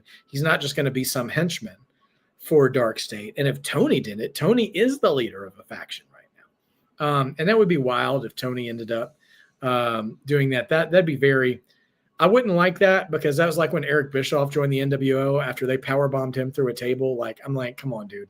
Like, I never like it when someone takes a physical beating and then it turns out they were in cahoots with somebody. I prefer when they work around that. But here we are, shots of Santiago, Chile, where that only means one thing, La Primera, Stephanie Vaquer. Oh, well, and she's makeup free. I've never seen her makeup free. Well, no, there she is again. But and good for her not wearing all that makeup on the flight. I'm sure that was a long flight.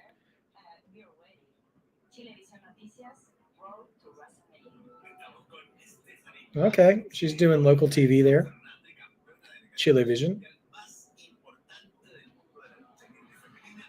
Sí, súper contenta de representar a mi tierra, a Chile. Está en delivery y toda la semana de WrestleMania es la semana más importante, es el escenario más grande que hay en cuanto a lucha libre. Soy la primera en tener 2 campeonatos de WWE NXT al mismo tiempo. Y la primera en la historia es una chilena. Así que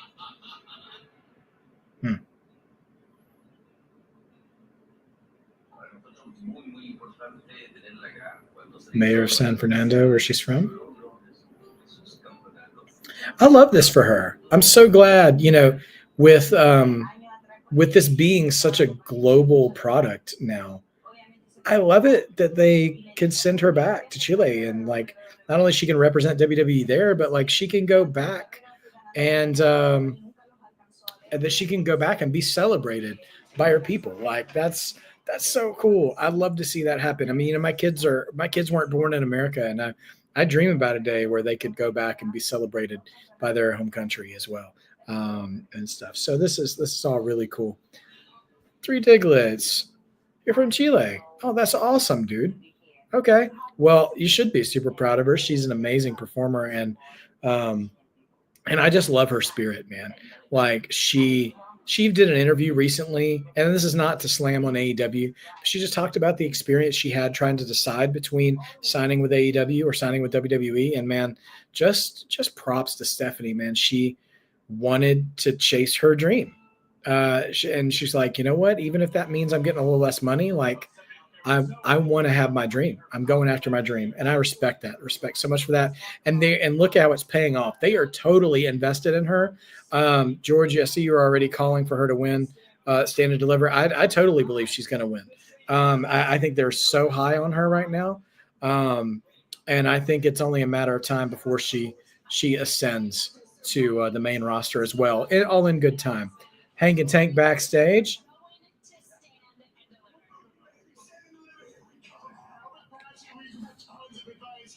From Raw tag teams, SmackDown tag teams, legendary tag teams. Some were good, some were not so good, but tonight, Tank and Hank stayed true to who they were, and they pulled one out.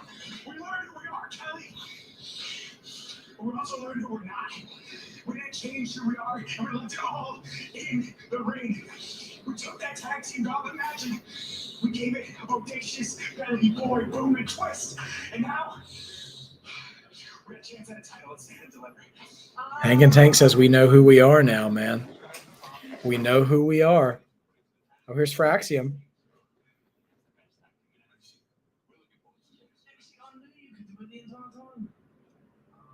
You actually gave them the worst possible. But did I? Look, they just ran the entire gauntlet. It's just a shame that you ran the entire gauntlet, but nothing. Well, I guess we'll have to agree to disagree. We'll see boys at Stand and Deliver. Let's entertain this reality real quick. Fraxium is an incredible in-ring team. Again, they're the best team in wrestling. Hold on. Roxy's back. We got to listen to Roxy. I see your chat. We're going to get to it.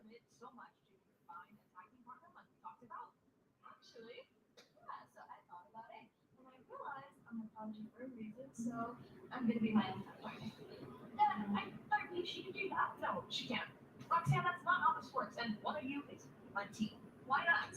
Look, how bad do you want this? Okay, pretty bad, Ava. It's really interesting. Rather than have to say. There's Cora. All right. Well, everybody's predictions pretty much came true. Okay, so here's Carmen Petrovich. I'm assuming this is the ladder match qualifier. Yep, here we go. So here's a thought. Fraxium, best tag team in wrestling, but their personal chemistry as partners keeps getting called into question. And what has Hank and Tank done? They have solidified their chemistry as a team. They are there for each other. They know what they're about. They said, we know who we are now. Could there be an upset? It's just a question. All right. Super chat from A and B Combos. Our brother and sister, our Vegas-bound champions of the coalition. Who doesn't love Stephanie Vaquera? I mean, nobody, only dumb people. And maybe Jada Parker and Jordan Grace and Julia. But other than them, nobody.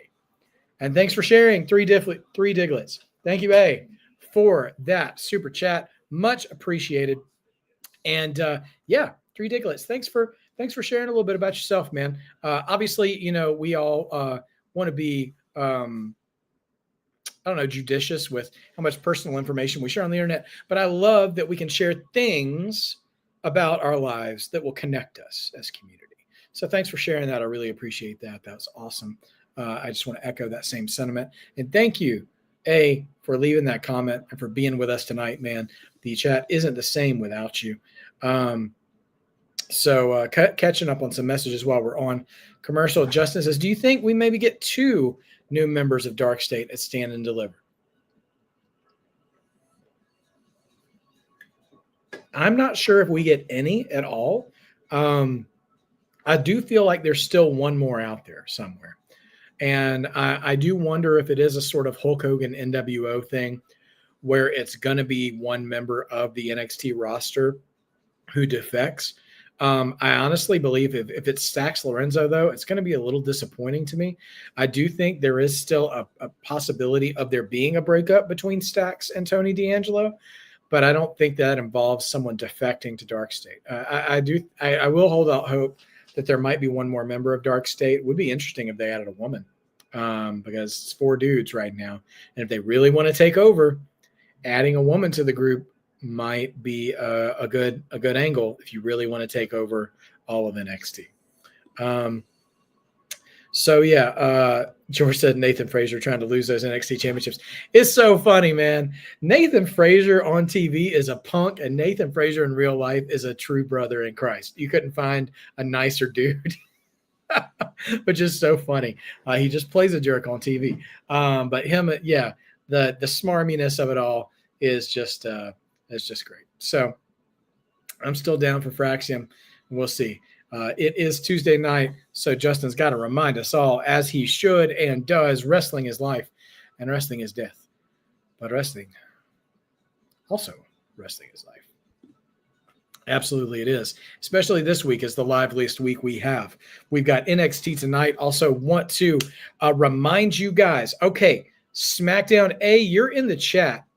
So if you have, if you want to let me know, do you guys plan on, are you guys going to go live for SmackDown or do anything during SmackDown? So I am taking over for WrestleMania on the live streams because A and B will be there, and we celebrate that, and we hope that they get to give us some memorable life memory content from being in Vegas. But I won't be around for SmackDown this week. I had to, actually Raw and SmackDown, I had to consume apart from the family. So, B, you're in the chat too. So sorry that I'm not trying to ignore you. All right.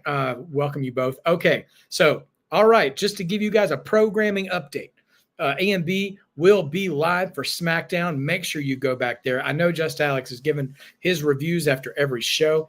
And Saturday morning, well, morning my time, afternoon your time, maybe, we'll be right here for Stand and Deliver. We'll take a little intermission, and we'll be back for WrestleMania Night 1. I'm going to go give my praise to the Lord on Sunday morning for Easter Sunday, and then we'll come back and we'll do WrestleMania Night 2. We'll have our tissues in case we need to cry about anything. We'll have something to break in case we're really frustrated with a finish. And we will find our joy in wrestling this weekend. It is the best wrestling week of the year, and we have just gotten started.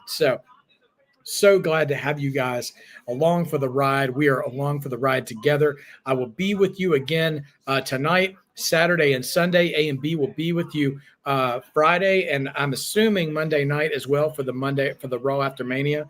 I probably ain't gonna have a voice by Raw After Mania, so I'm gonna need some rest to come back for next week's NXT as well when we get that women's tag title match against either Liv and Raquel or Bailey and Lyra.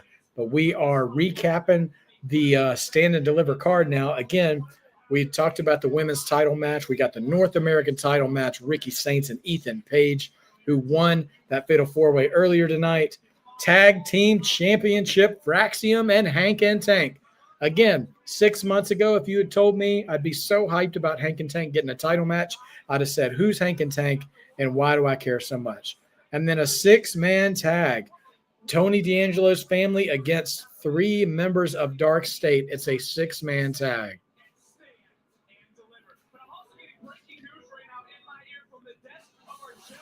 Breaking news. 4-way tag elimination match. It's official. Cora Jade, Roxanne Perez, Metaphor, Fatal Influence, Chemical X, elimination match. 4-way elimination. And it's the ladder match.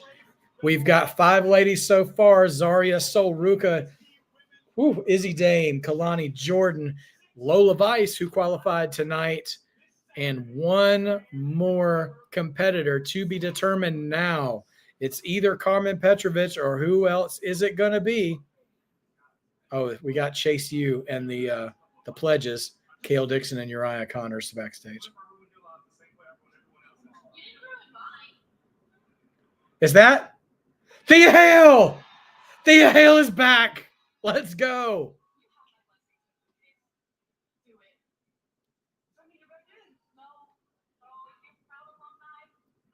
Thea Hale has given the blessing for Andrea Chase.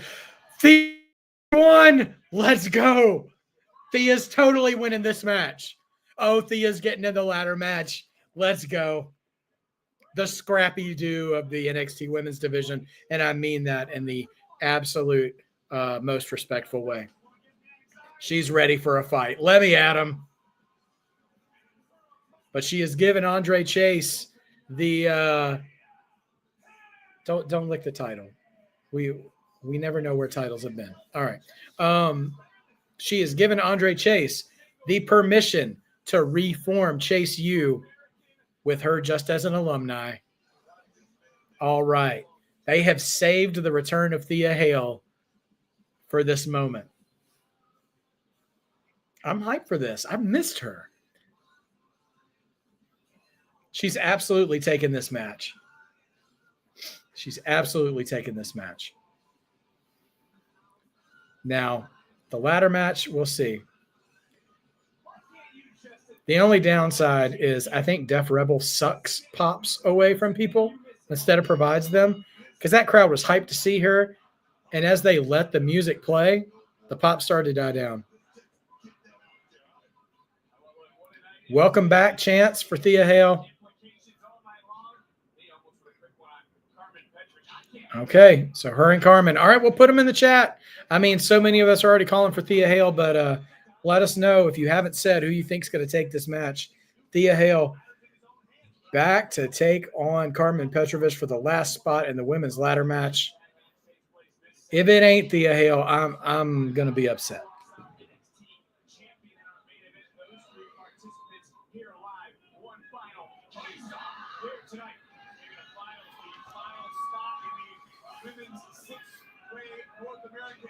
Oh, Thea eats a kick to the head. Carmen back in the ring.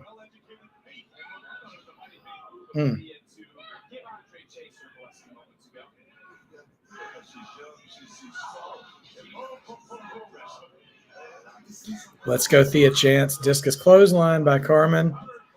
2 count.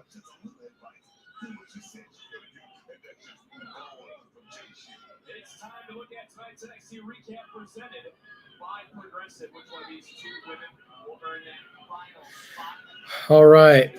George thinks 3 Diglets, so you like her new theme. Okay. All right. George calling for Thea Hale. Justin calling for Thea Hale. George says Shante is going to cost Carmen. I can see that happening. That's Champions theme music. Hey, you know what? Even if I'm a hater on the music, I want to believe what you believe, 3 Diglets. I absolutely want Thea to pull this out and to pull off pull that title off the ladder on Saturday. It'll be exciting to see.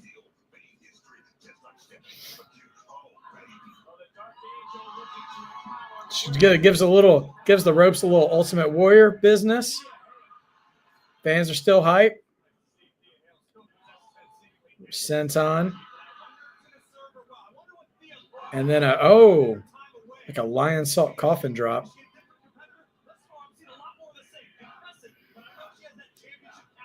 Still big Thea chance. Float over. Oh, underhook suplex. Oh, armbar. Tap. That's it. That's game. She's done. She is done. Thea Hale has rounded out the field. And this is very exciting. Oh, man. I'm just pumped that she's back, dude. I'm so pumped that she's back. When my marked moment, you know what? I'm calling it now. That's my marked moment for the night is Thea Hale coming back. Can you believe it? Hank and Tank won a tag gauntlet match, and that's not my marked moment of the night. Join, look at my posts at the end of the night to vote in the poll of your marked moment of the night, but we'll also talk about it here as well for for Thea's looking off in the distance. Oh, she sees Zarya and Sol Ruca up in the balcony, staring them down. She's got her work cut out for her. This is quite a field. And there's Izzy, there's Kalani. Oh, they're all out here. And there's Lola.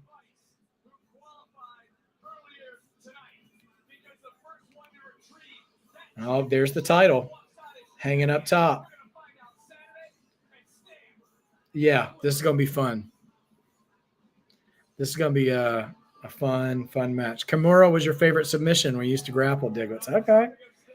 We got one more face-off between the Ruler, Trick, and Javon. We'll see where that goes. I'm sure that'll close the show tonight. But, nobody from TNA. But you know what? Thea Hale making a return, that was good enough for me. That made me happy enough. Now, they're advertising this documentary on WrestleMania 9. I still haven't watched it yet. That's so right up my alley, and I got to find time to watch that. Maybe after this is over, I'll take a shot and take a look and see. But, yeah, I'm very interested in the story behind that because it was such a poorly received WrestleMania. So I'm just, like I said, curious.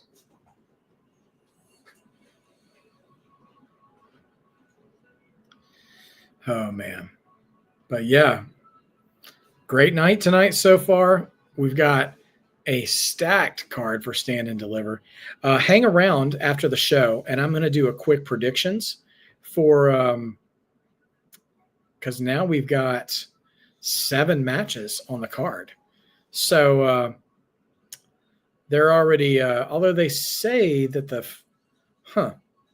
I know Wikipedia is not the most reliable source of information, but they're saying that the women's tag match will be on the pre-show of Stand and Deliver, which I didn't know was a pre-show. So I may just have to grab some breakfast and hop on early. We'll see. I want to confirm that, but absolutely. So anyway, after the show tonight, immediately after the show, we'll run through some predictions for Stand and Deliver as well, and then call it a night. And I will see you guys back again on Saturday morning. But you'll see A and B Friday night for SmackDown, the go-home show for WrestleMania. There is an advertised appearance by one John Cena, one Cena, the doctor of thugonomics, the man who sold his soul to The Rock, John Cena. So we'll see what his appearance brings us, or maybe we can't see it. We'll see what happens. Nevertheless, SmackDown will also have a tag title match, also have the Andre Memorial Battle Royal. So it's going to be a stat card. I'm probably going to put my entire phone on Do Not Disturb, stay off of X and Twitter, stay off of YouTube, and try to come home and watch it so I can be caught up before Saturday morning. We'll see what happens, though. So let's see. Justin asks, which NXT women do you think would fit in Dark State? That's a good question, because one thing NXT has done well with their women is not everybody, but a lot of them have a very distinct personality. The best fit, I can't think of anyone right now as they are who would fit well in them. But someone, if they turned heel, who I think would fit really well with Dark State is Zarya. I think if she turned on Sol Ruka, I think she's got the look for it and the brutality for it. And I think she would give them an added edge. I think Zarya would be a great fit for Dark State. And she would add another layer of legitimacy for me. Justin says you think Nikki Lyons. Nikki's got some pros and cons to her. I know she's had a hard time staying healthy. So I wonder if that would, affect anything. George Lewis says Izzy Dame should join Dark State. She's with the Culling right now, though, isn't she? Or is Izzy the one who's in the family? I can't remember. But we're back, and Trick Williams is in the house. Tulsi Chatham about WrestleMania 9. The black eye, the togas, the worst Undertaker match, which is saying a lot because a lot of those early Undertaker streak matches were hard to watch. And the extra main event, LOL, WrestleMania 9 has quite a bit to talk about. Absolutely, it does. And you know what? George, Izzy is in the Culling. All right, that's what I thought. I thought she was the one in the Culling. I get her and Rizzo mixed up all the time. They're just not different enough from each other, in my opinion. But also WrestleMania 9, the only Steiner Brothers match in WrestleMania history against Rikishi and Samu, the head shrinkers. About who I am. A couple weeks ago, the MOG came out here and said that I am Carmelo Hayes. Trick didn't like being called Carmelo Hayes. But I get it now. You either die the hero or you live long enough to become the villain. Oh, he hit us with the Harvey Dent line from The Dark Knight. Cora Jade wouldn't be a bad member of Dark State either, Justin. Yeah, that's not bad. Over, your head may be heavy, but on Saturday I'm coming back to get my crown, dog. Hey, Javon, let me better it up next year. Here comes the champion. Here comes Obafemi. Kind of standard promo by Trick. Nothing too heavy hitting, but at the same time, I think the fans are just ready to see them fight. NXT champion. Mr. Williams, it's funny how you still talk like you're the man around here. Well, guess what? You're not the man. What you are is a broken record playing the same hits over and over and over and over again. And nobody is singing along because you are the only one who is still whooping that trick. You're the only one who's still whooping that trick. I kind of like Obafemi and Jordan's. Well,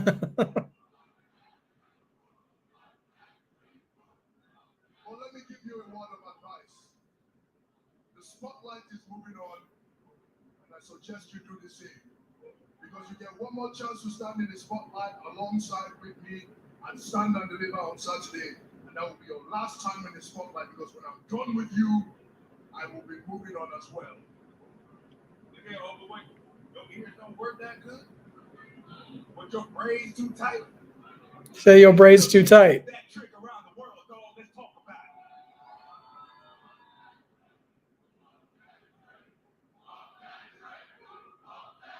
But hey, over what you got?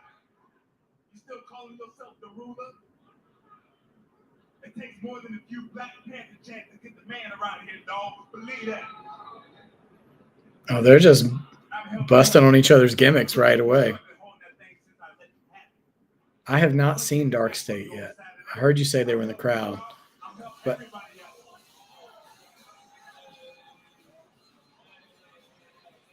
here comes Javon, the little brother of this feud. The Io Sky of this three-way. Except Io Sky is actually the champion. I mean, I don't know. I could be tripping, gang. But like, I guess the Yo-Yo G was right about Trick Williams a couple weeks ago. I mean, but you come Oh, I did see Saquon. Saquon's in the back. I saw unless some other dude is wearing his shirt the same way Saquon's always wearing it. Yeah, he's standing all the way in the back at the top row, directly behind Javon. Saquon is definitely there. I didn't see all of Dark State, but I saw him. like, you gonna talk about something else. But you already know how I feel about you. So Trick Williams, you're dismissed. Let's talk about Saquon also might be a Saquon cosplayer though, because he's talking to the guy in the crowd next to him. And I feel like they wouldn't be so irresponsible by just having him in the crowd when the camera could catch him early. Javon, I don't know how many barbershops you guys frequent, but Javon sounds like the guy in the barbershop who has the weakest take in whatever the argument is. And all the other guys are like, yeah, whatever, dude. You just want to be a part of the argument. You walk into a room and everybody knows who you are. And honestly, I'm not trying to be a smart ass fool, but those 2 times I dropped you, I was hype about it. Because I didn't drop a regular wrestler over. I dropped the NXT champion. You feel me? I feel like he's the guy, like if you're arguing between Michael Jordan and Kobe and LeBron, he'd be like the guy who brings up Russell Westbrook or something. Like, It's not if over, it's when you get drafted. I mean, come on, Big O. Come on, Jim. Oh, no, I did that. Come on, Jim. You from the University of Alabama. Roll Tide. We talking about the Bam. We- Roll Tide. Roll we got a Tide. roll tide out of Obafemi. I mean, bro. Javon is being particularly obnoxious. SmackDown and be great. My problem with you is you walk around this arena, you walk around the performance center, you walk around NXT like all this revolves around you. I'm about to be dead ass with you, bro. This kid from North Carolina wasn't supposed to make it to WWE. But guess what I did, Chim? I did that. And you think, yeah. And you think, well, you think you're the favorite for Saturday. But little do you know, bro, that's the way I like it. Yeah. Getting a year. Ladies and gentlemen, Javon Evans, everybody. The young OG. This is what 20 years looks like. Look at him. 20 years old. You've had a phenomenal rookie year. If anybody knows anything about having phenomenal rookie years, it's the ruler. Isn't that right? And you're the future of this place. But like I said, This is what 20 years looks like. That's the best backhanded slam. you're right about one thing. This place does revolve around me. Because I have this. Boom. Because I have this. It makes me the man. Because I have this. Of course, yeah. Of course, the show runs around me. I got the title. Boom. Called him a child. I'm gonna help both of y'all out. When y'all get done hugging, giving compliments, we can talk about what matters. That's me getting that title back on Saturday. Believe that. No. And we gonna talk about Saturday. It's about how neither you or you can touch me in this damn ring. Because we all know that I'll run some circles around both of y'all. And that's facts.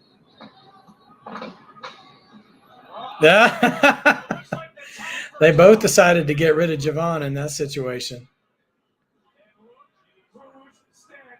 All right. Trick and Oba just throwing hands.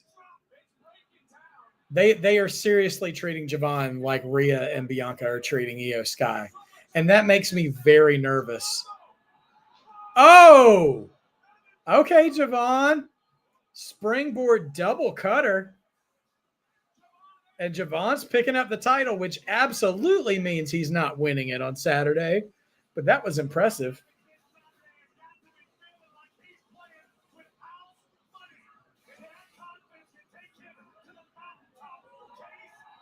Man, Javon is special. He is special, but he can't come out of that match as champion. I mean, I say he can't. Of course he can, but I don't see it. I don't see it happening. Oh man. Yeah. Well, that's our show, guys. I don't think that was Saquon in the back. I think that was a Saquon cosplayer because we're not getting any visuals from Dark State, and that is the show. All right, guys. I would love to talk to you guys about some stand and deliver predictions. While I do that, drop your rates in the chat, and I'm going to pull up some of these matches for Saturday, and we will go from there. So let them have it. Let her rip, and let's take a look and see what we've got to work with on Saturday. Solid show, though, man. Great show. Drop your rating and let me know, too, what your marked moment was. You know, what big move, big return, big win, big match, big promo. What was it about tonight that really got your attention? All right. George, giving NXT a solid 9.5. Not mad at it. Our brother 3, Diglets, giving it a 7 out of 10. Justin Allen Crane says 10 out of 10, and that is just too hell yeet. And George, straight out the Thea Hale return. I'm with you on that one. That definitely made me the most excited. Followed very closely in second place by Hank and Tank winning the tag gauntlet match tonight. Also, 3 Diglets agreeing there, seeing Thea return. 100%, man. Fantastic match. So, Dark State backstage fight by Justin. Hey, I'm glad you enjoyed it, man. That was definitely a thing that happened on the show. I think for me, seeing what you guys are giving it, I'll probably give it an 8 tonight. The street fight, the parking lot fight was fun. It was different. And some of the matches were really solid. So, and we got to see a great return and a great filling out of the card for NXT's Stand and Deliver this Saturday. So I'm hyped for the show. So yeah, 8 out of 10 for me. Thea, for you returning as well. Dulcie Chatham. All right. Glad to have it. All right, fellas, let's see. Do you feel it was a good go-home show? A and B want to know. Do you feel this was a good go-home show for Stand and Deliver? I got to say, I watched Raw on Monday after the chat was over because I couldn't be there with you guys live. And for Raw, I felt it was missing something. It wasn't a bad episode of Raw, but to be the Raw before Mania, I wasn't feeling it. But for Stand and Deliver, absolutely. Yeah, I'm completely feeling that. Now, I don't know if the men's title match that we closed the show with was the thing I was most hyped for, but I'm so much more hyped for many of those matches on the card, and they've done such a great job building them. Yeah, I think it was a great go-home show. All right. Hydrate, get a little bit of that voice back. And thank you guys for being here with me tonight. Quickly, it won't be a whole nother thing, but I do want to spend a little bit of time going over the Stand and Deliver card, and we'll go match by match. I don't have a graphic for every single one of them because they just announced the card tonight, so we don't have a graphic for everything.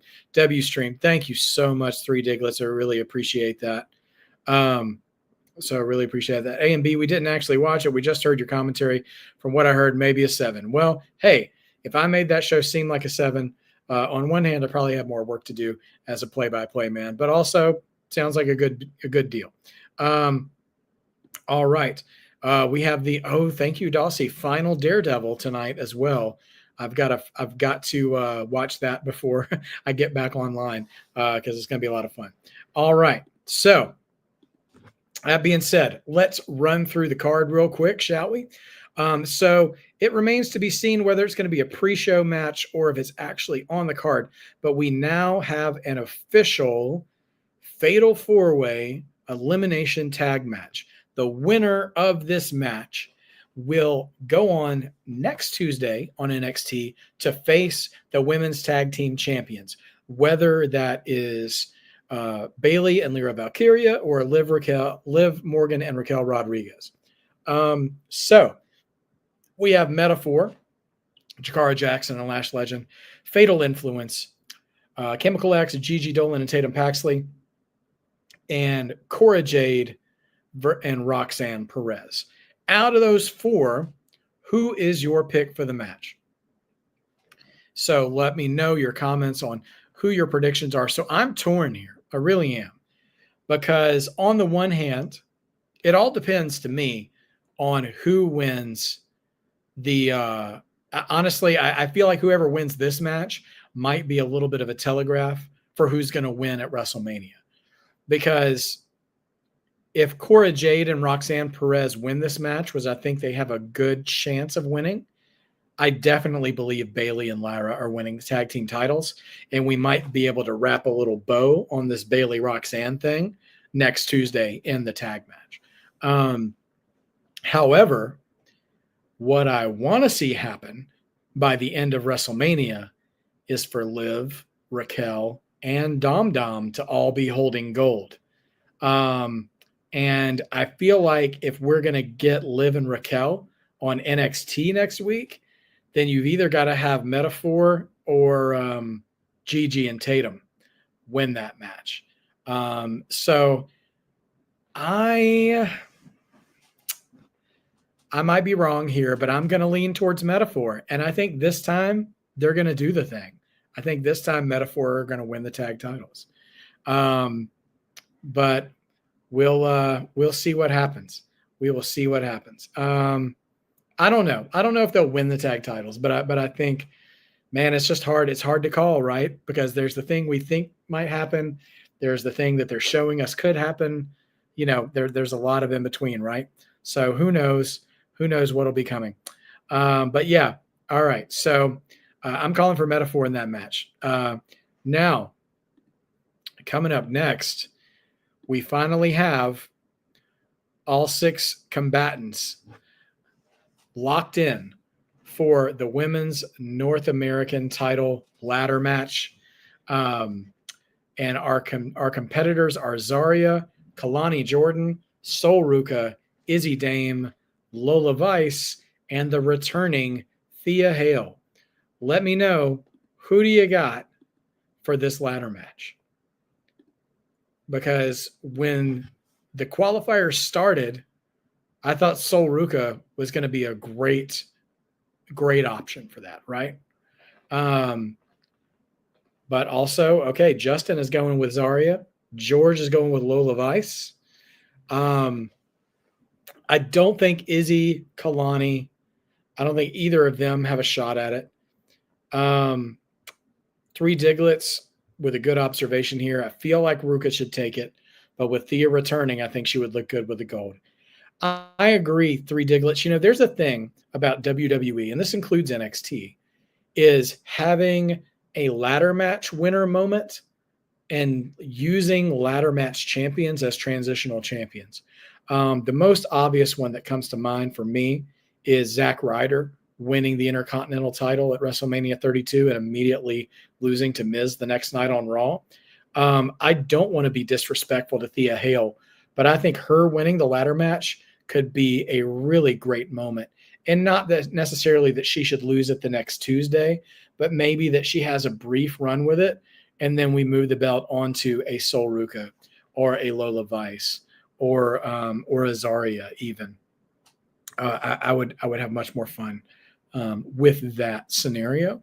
So yeah, I'm going to keep riding the high of her return tonight, and I'm going to pick Thea Hale. I'm going to say Thea Hale wins the North American Championship Saturday at Stand and Deliver.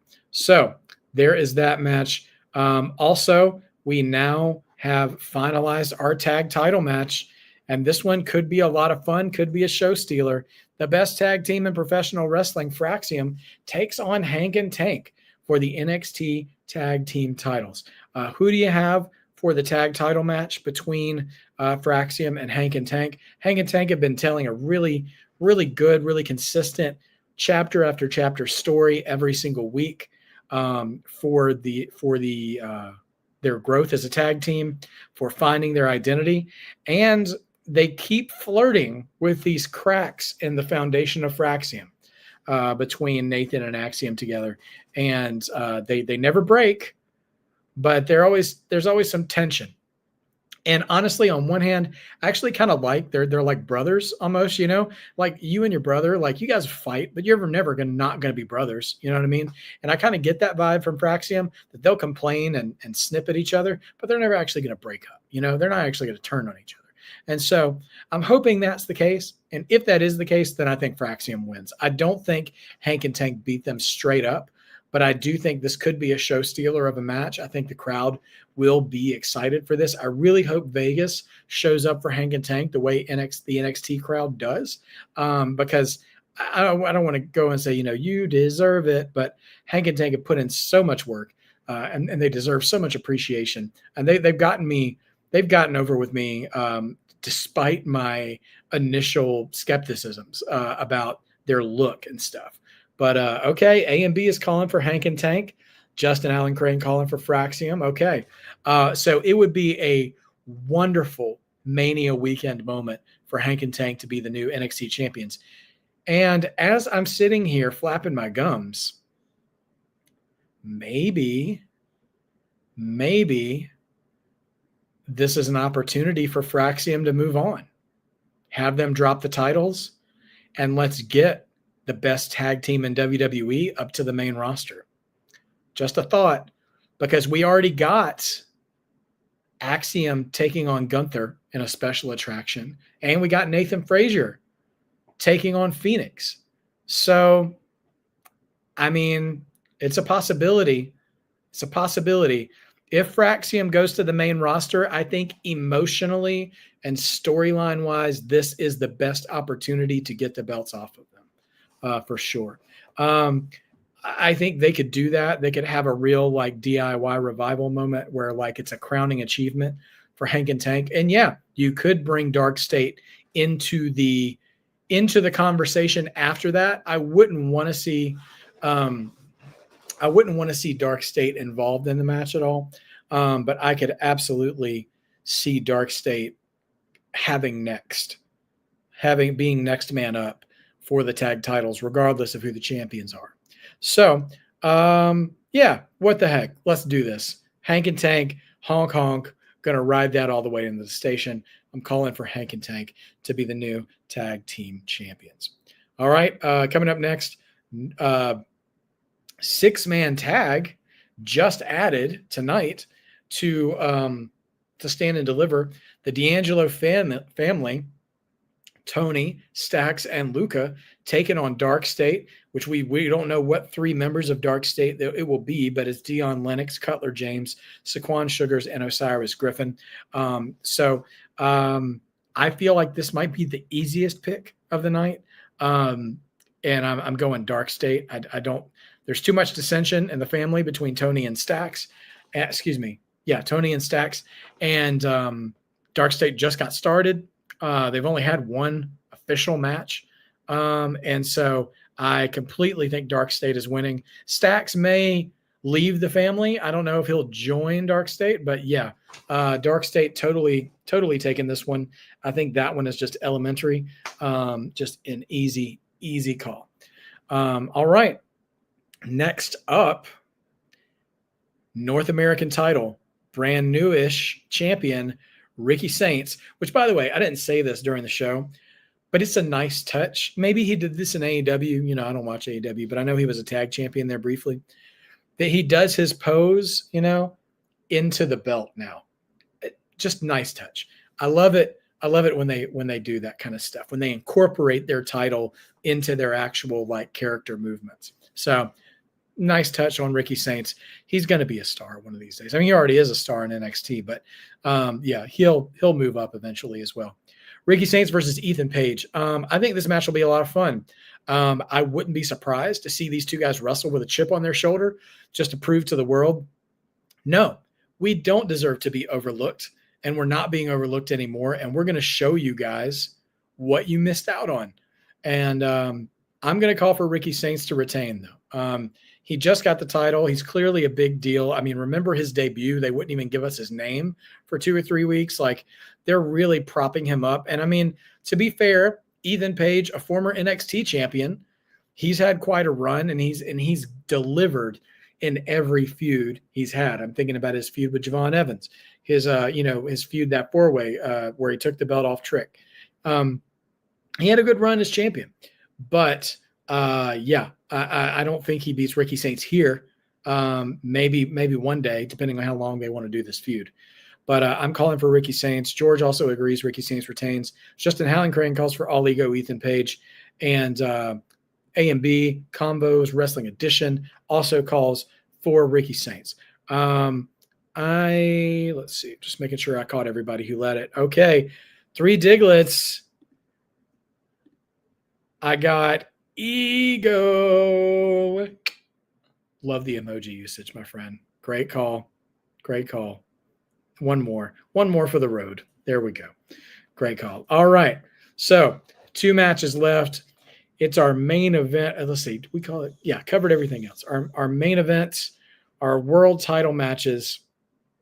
And first, I don't know which match will main event, but let's start with the ladies. Stephanie Vaquer in a fatal 4-way match, defending against a returning Julia, Jordan Grace, and Miss Parker, Jada Parker. Who do you got? What do you think's going to happen here? Stephanie, they're super high on her, obviously. We got to see individual vignettes on all 4 of them tonight, which is a great usage of their time, showing Stephanie going back to Chile, being a woman of the people, being a real, honestly, just a real country woman, and that reminded me of seeing Brett, go to different countries, in his early title reigns in the New Generation era. I think Kofi even did that when he won the WWE title. He went back to Ghana at one point, although his reign was mostly forgettable for many reasons. But Stephanie, they really seem to be making a big deal about. Now, Julia, though, she's the one who lost the title. She's come back with a new attitude. She wants her title back. And then we've got Jordan Grace, who just got here, at least as a member of NXT. And then we've got Jada Parker as well, who is who's got a chip on her shoulder and something to prove.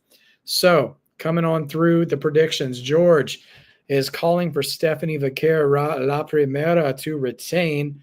Justin is calling for the Queen of Strong Style, Julia, to win, to get her title back. 3 Diglets, Miss Parker takes the pin, and Vaquer retains, Daddy-O. And A&B Combos also calling for Vaquer. So am I. It's been a while since I've seen them go full force behind a performer like this. I mean, the fact, there were rumors that Julia was injured when Stephanie took the belt off her, but she's back already. And then those rumors came back around and be like, well, you know what? It seems like maybe Julia wasn't injured at all. And if she wasn't, another thing that I had heard was that they just wanted to put the belt on Stephanie because she was more over. And that's not a slam on Julia. Okay. Julia's amazing. And I really like her, but Stephanie is the hot hand out of these 4 women right now. And I thought that they were going to keep both belts on her when she ended up defending them twice in one night and going over in both matches. But they did what they did, and we're going to get a great ladder match out of it. That being said, I don't think they're slowing down the speed on the Stephanie train anytime soon, unless they have to for some reason. So I'm calling Stephanie to retain as well. I think that'll be a really fun match. And I do tend to agree with 3 Diglets. Out of the 4 women, Miss Parker is probably the most likely to take the pin in that match. So hurts my heart a little bit because I love all 4 of these ladies. But somebody's got to lose so somebody can win. And so I'm calling Stephanie to win as well. And that just leaves us with one more match. It is our main event of the evening, probably. Three-way match for the NXT Championship. The ruler, Obafemi, defends against Trick Williams and Javon Evans. Who do you got? What do you think is going to come of this main event match Saturday at Stand and Deliver? George calling for Trick Williams to win. Three Diglett saying, I actually got Trick winning in heelish fashion. Hey, the evidence is there. He's capable. He's got that edge to him. He clearly wants that title back, and he doesn't. And he's seeming to embrace the hate a little bit. Very, very much a possibility. And then Justin saying Javon Evans with Dark State's help. Now, when you say with Dark State's help, Justin, do you mean they come and interfere, or are you saying Javon is joining Dark State? Just want to give you a point to clarify there. Like, does he just take advantage of the opportunity of the wreckage and pull out a win? Or are they there to help Javon and Javon wins? Interested on your clarification there, Justin.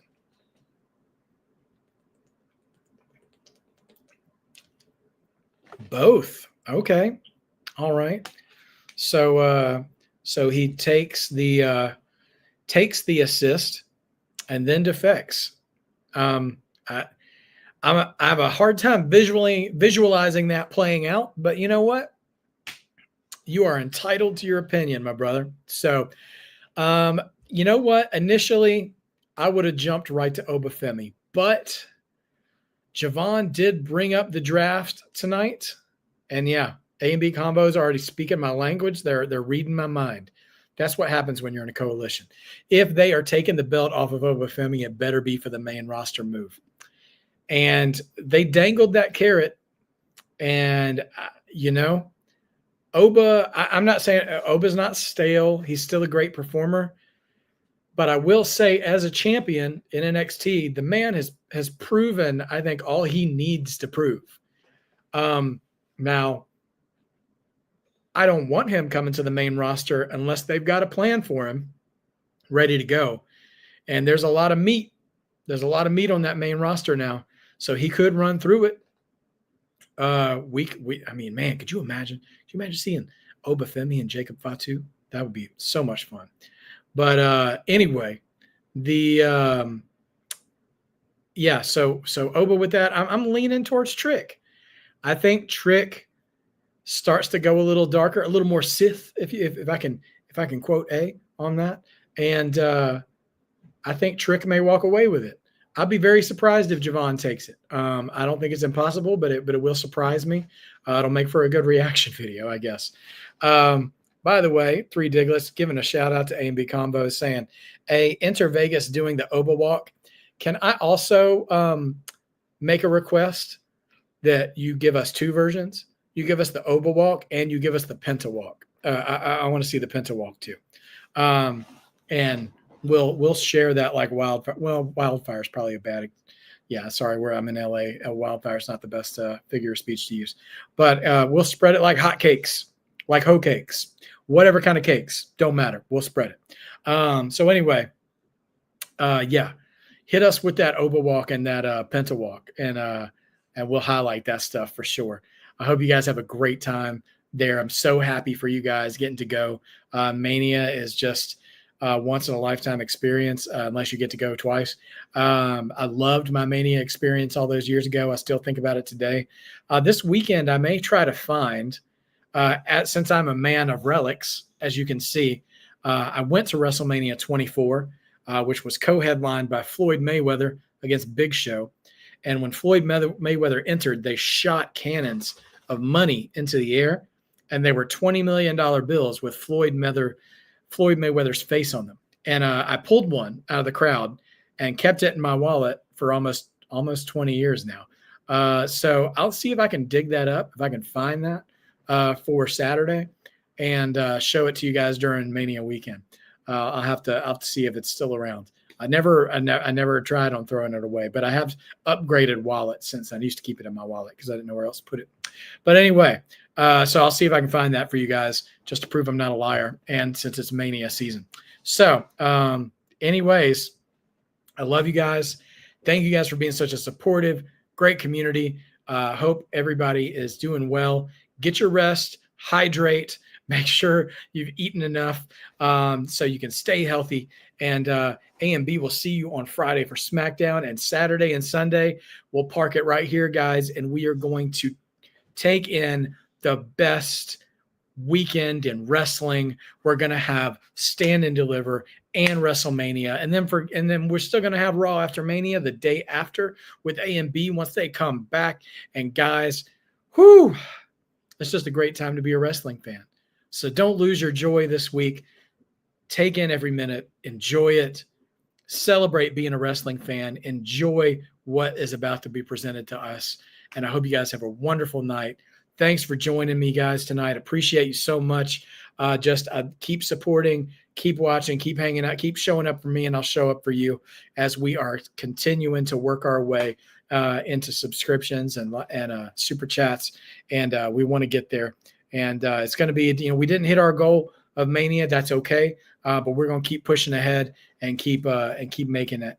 And so once we get there, we'll be in a new attitude and doing great. So yes, my man said, hit an elbow drop, go to the top rope. And when you're up there, throw a little tribute to the Macho Man and then hit an elbow drop on that like button. Come on down. History beckons the Macho Man. If you need his phone number, it's on the back of his license plate. And thank you guys so much for being a part of the stream tonight. I'm going to let y'all go. Going to go take care of my puppy, make sure he hasn't dark stated my living room while I was doing this stream. And I will see you guys on Saturday morning.